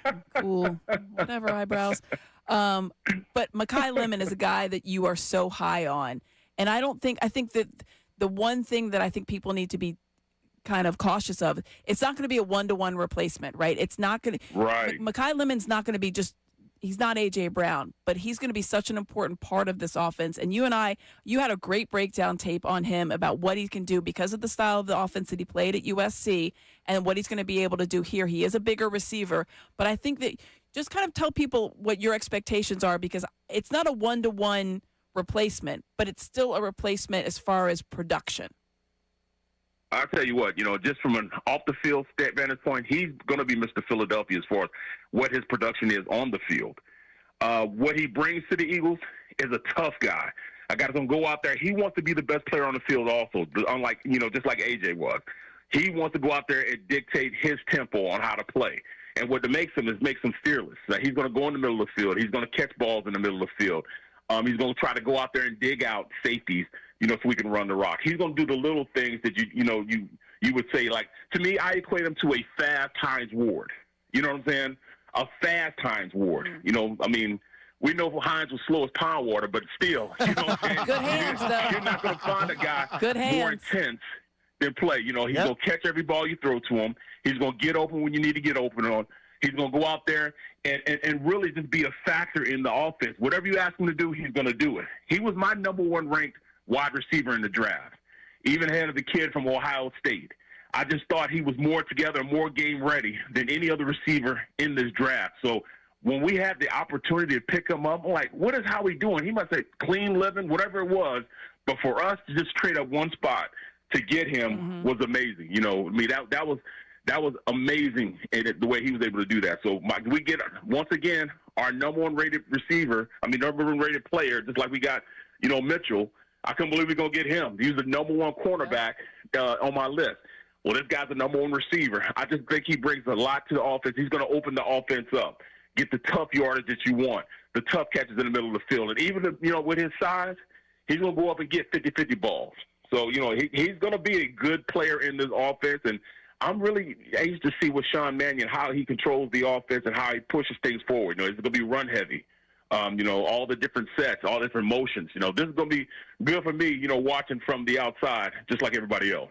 Barrett, perfect timing for having you on today because we got into a bit of a conversation about Chris Cooper, the new offensive line coach for the Philadelphia Eagles. That's one of the things that I'm really going to be interested in paying attention to this season, just how much we hear his name. And as John Kincade said earlier, if we hear his name a lot, that's probably a bad thing. Yeah. He's replacing a legend. Right. So how difficult is it for Chris Cooper as the offensive line coach to walk in and coach the great offensive line that the Eagles have? And how difficult or easy is it for the linemen who have only been coached by Jeff Stoutland to now have to be coached by a different person?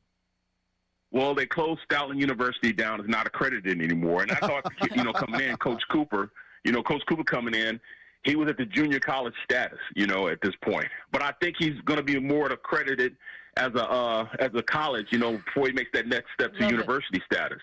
He works his butt off. I haven't seen these guys work this hard in the past, I'd say 8 years that I've been, you know, covering a team.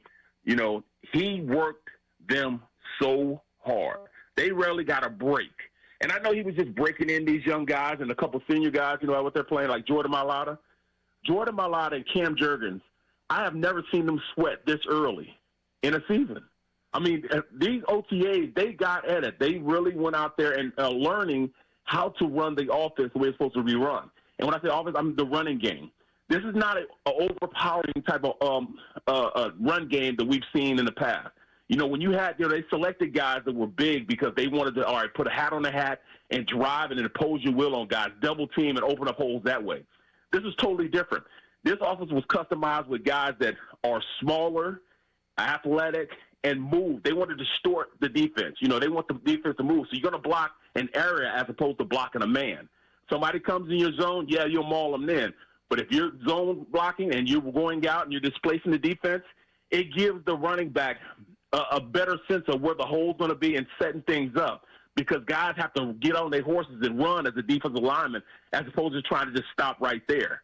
So I think that's going to be a difference in the whole mentality, and I can see it working. I can see the drills that they're doing, and it's really going to turn this offense around, because I think it's going to be great. You got Saquon Barkley. You got, Jalen Hurts turn around from under center, handed it to him. His shoulders will be square to the line of scrimmage, and now he gets to pick the hole he wants to go to. It's not dictated on who's mauling who. It's dictated on, all right, this guy's able to move this guy, displace him, which opened up a hole from another standpoint. So he'll have to cut back. He can cut front side. I just think this is a better suited offense for today's NFL. Barrett, we appreciate that, Thanks, man. Great work as always. That's the best free stuff you're going to get in a week. Yeah, well, I mean, Dave's free stuff was pretty good. Yeah, it was. Amy gets paid, I think. Well, we'll check. Everybody, thank you to Barrett Brooks. Barrett, you're the man. Let her buy you a coffee. Thanks.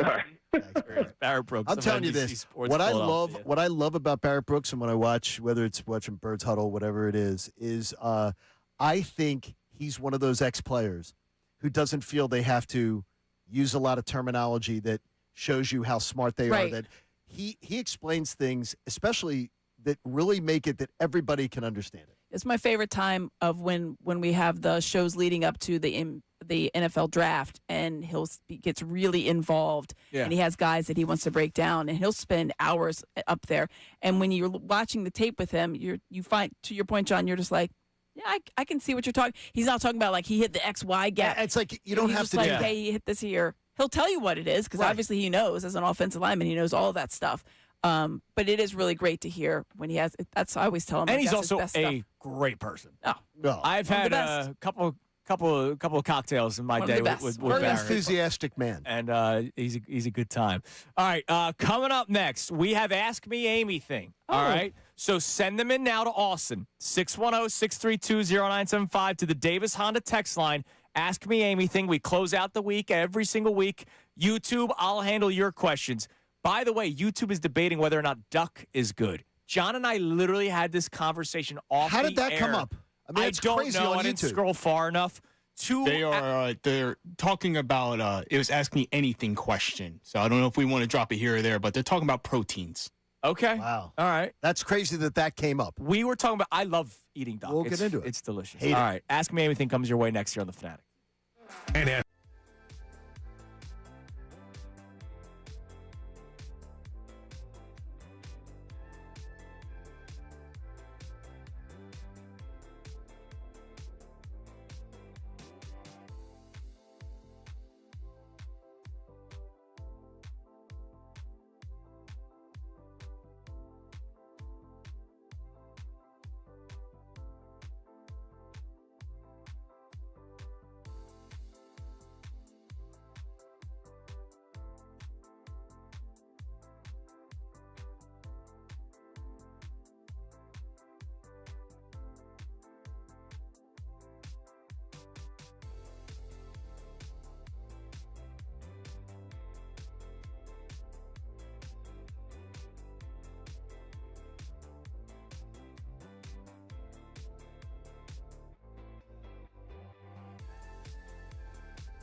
right, we start Ask Me Anything in a minute. YouTube, start texting or sending in your questions. We have some on the Davis Honda text line. But real quick, John Kincade sent me a video this morning, and I want to put it on the record. Amy. You do? You sent me the video of the collision that took place last night between the Diamondbacks and the Dodgers. Max Muncy runs into Vargas, the first baseman of the D-backs. And Who's to blame, kids? They should watch the video. But you two have seen the video. Who is in your mind? Who is more to blame here? Who's to blame? Who's the JO? Let me. Let's just take another look at it. Let's break it down here. Max Muncy's run down the first baseline. Max Muncy gets a liner. Vargas catches it in foul territory. Muncy is. Muncy led with his shoulder. Yeah. Muncy led with his shoulder. It's Muncy. So there are people. But there are Max people Muncy debating it. is not a small human. No, he's not. He's a big man. So it's very unusual that he would want. He looks like he separated his shoulder. And he led with his shoulder. So here's my getting it on the record now. Like his rib. Or whatever. Yes. My reaction to John was not, ooh, wow, look at that hit. It was, they're going to use that to put that base on the side of first base, the safety bag. What they do in college now, in Little League. They're going to use that play. And I said, no, they aren't. And then he goes, what did they do with Buster Posey? And I went, oh, boy. They were trying to get rid of that, the play at the plate. Yeah. Buster Posey breaks his leg. By the way, the rules committee has looked at the safety base. Yeah. They've looked at it. Oh, no, I know they have. So now, and the minute he said it, I went, no, they won't. And then I went, he made the point about Buster Posey. 2027 safety which, by the way, base. makes the baseball stupider. I like the play at the plate. Sorry. I like to play at the plate. Yeah. You know. I want to play at the plate. Watching the slow-mo of that thing is ridiculous. Muncy's already passed the bag. It's so bad. Yeah, he loves it. It's so bad. All right, it's time now for Ask Me Anything. Now, it's time for... What else we need to know? Ask Me Anything? Would you like to know more? No. Ask me anything. All right, I'll start on YouTube, and then you hit the text line there, Austin. Stephen Butler wants to know, what is your preference on a bacon sandwich? The bacon, sausage, or a pork roll? Oh, bacon. Like a bacon, egg, and cheese? On a bacon sandwich? Oh, I'm sorry, breakfast sandwich. Breakfast sandwich. Bacon. Yeah. Yeah, it's either sausage or bacon, but I'm usually a bacon, especially if it's crispy. I was a sausage guy younger. Hey, yo. Cut that, Austin. Brought to you by Dr. Ivan Pell and Iron Mountain Men's Health. There you go. But Austin. I have grown up to be a bacon man. Yeah. I would say if I know I'm going to a place right, with like a nice Market and crispy. Street Grill in Westchester that prepares the bacon perfectly. Yeah. Bacon, that's very important part of the Bacon. sandwich. It has to be. Bacon. If it's rubbery But if it's bacon, not, I don't want it. Yeah, I agree. Or microwaved bacon. Oh, yeah. I don't want it. Fry that. Or fake bacon. Or fake bacon. Or turkey bacon. Turkey bacon's not bad. Gotta be crispy. It's the fake stuff. Gotta be crispy. Well, that's fake bacon. My Diet I know. Coke. I mean, like the vegan. Well, turkey bacon's fake bacon. I too. agree with you. Yes. All right. What we got on the text line? All right, this is from Karate Mark. What Love you, Mark. all-time Philadelphia athlete hurt you to see leave the town, Amy? For me, personally, it was Charles Barkley. And also, who could you not wait to leave town? Other than me, Amy. Or AJ? That is not true at all. Yeah, who did was I bummed to see leave? Jared McCain. I was bummed to see Jared McCain leave. It was just so much joy to watch him play, and I know that's a recency one. There's a lot of players that have left over the years at all teams that I was like, oh, I wish he was kind of still here. But it's really more for my selfish purposes. I enjoyed covering him. It's a guy that really just had a high level of passion for this town, this team, and basketball, and that was a lot of fun. I always thought it was like the smiliest backcourt between Maxey and McCain. I enjoyed that. So that recency, I'm sure if I thought longer on it, I would come up with like 15 different people. One I was glad to see leave. I loved him when he was here, but the whole saga just got too much for me. Sorry, Ben. Later. You don't have to say sorry. No. You don't have to say sorry. I could also probably put Harden in there, He too. quit on the team. He quit on the sorry, city. not sorry. Yeah. None Good sorry answer, about. though. All right. What else you got?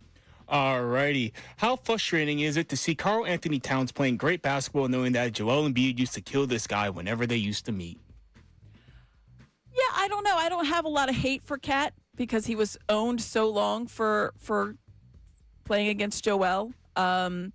It's frustrating to me to see the Knicks and how quickly their rebuild is. So maybe my frustrations don't lie with Cat necessarily. I don't know that I thought that was going to work as well for him, and I think if Thibodeau was still there, it probably wouldn't have because that's not his cup of tea. But good for Cat. He's an Eagles fan. I didn't think it was going to be. My overall is just like, how did the Knicks get this good this fast? With 3 dudes that were in the backyard that you could have. They're spending in the luxury tax, too, by the way. If Bayless chimes in, this is a great one. He asks for 5. He always asks for 5. Is who makes all the top 5, the Ray the Dunn AI stuff? By the way, the Ray Dunn AI. He got me today. He is. Did you? Well, the Ray Dunn AI is my favorite. My favorite stuff. It's my favorite. With the AI. cigarettes, it's fantastic. The one with the 2 women last that week. That was interesting. That was real, right? That was laugh. That was not it. Amy, he's asked for 5. You don't have to give 5, but 5 things that feel illegal but are legal. Feel illegal but are legal. I don't know that I mean, that's incredible. That's so... Are there 5 things that feel that way? I don't know. I mean, I'm sure if you had more time, you could think about it. I got one, and I do it 3 times a week. Shopping at Wawa when you do self-checkout. That feels illegal to you? The whole self-checkout feels illegal. The whole idea feels like... You know what does feel illegal to like me? People could be just walking out with stuff. Not here in Philadelphia, but when you go down south, you have a brew-through, a drive-through. Oh, yes. That feels illegal, but it's perfectly legal. There is one. We don't have it, though. There is one. Where? Manayunk. What? Perfect. Manayunk. It's a drive-through garage. I used to do it all the time. That feels illegal, but it's not. You pop your trunk. Really? And they got, it's just a garage. I don't even think they might have a refrigerated section. But they'll put it in your trunk. See, we had the drive-through. You're out. We had the drive-through, beer, wine. We had it in college too, and they waited for you. And you would have one car. ID in the car. Yeah, that's great. Which one will work? Ooh, great job, Amy. That was great. Good job, Amy. Good stuff, guys. Good job, Amy. Thank Johnny, you.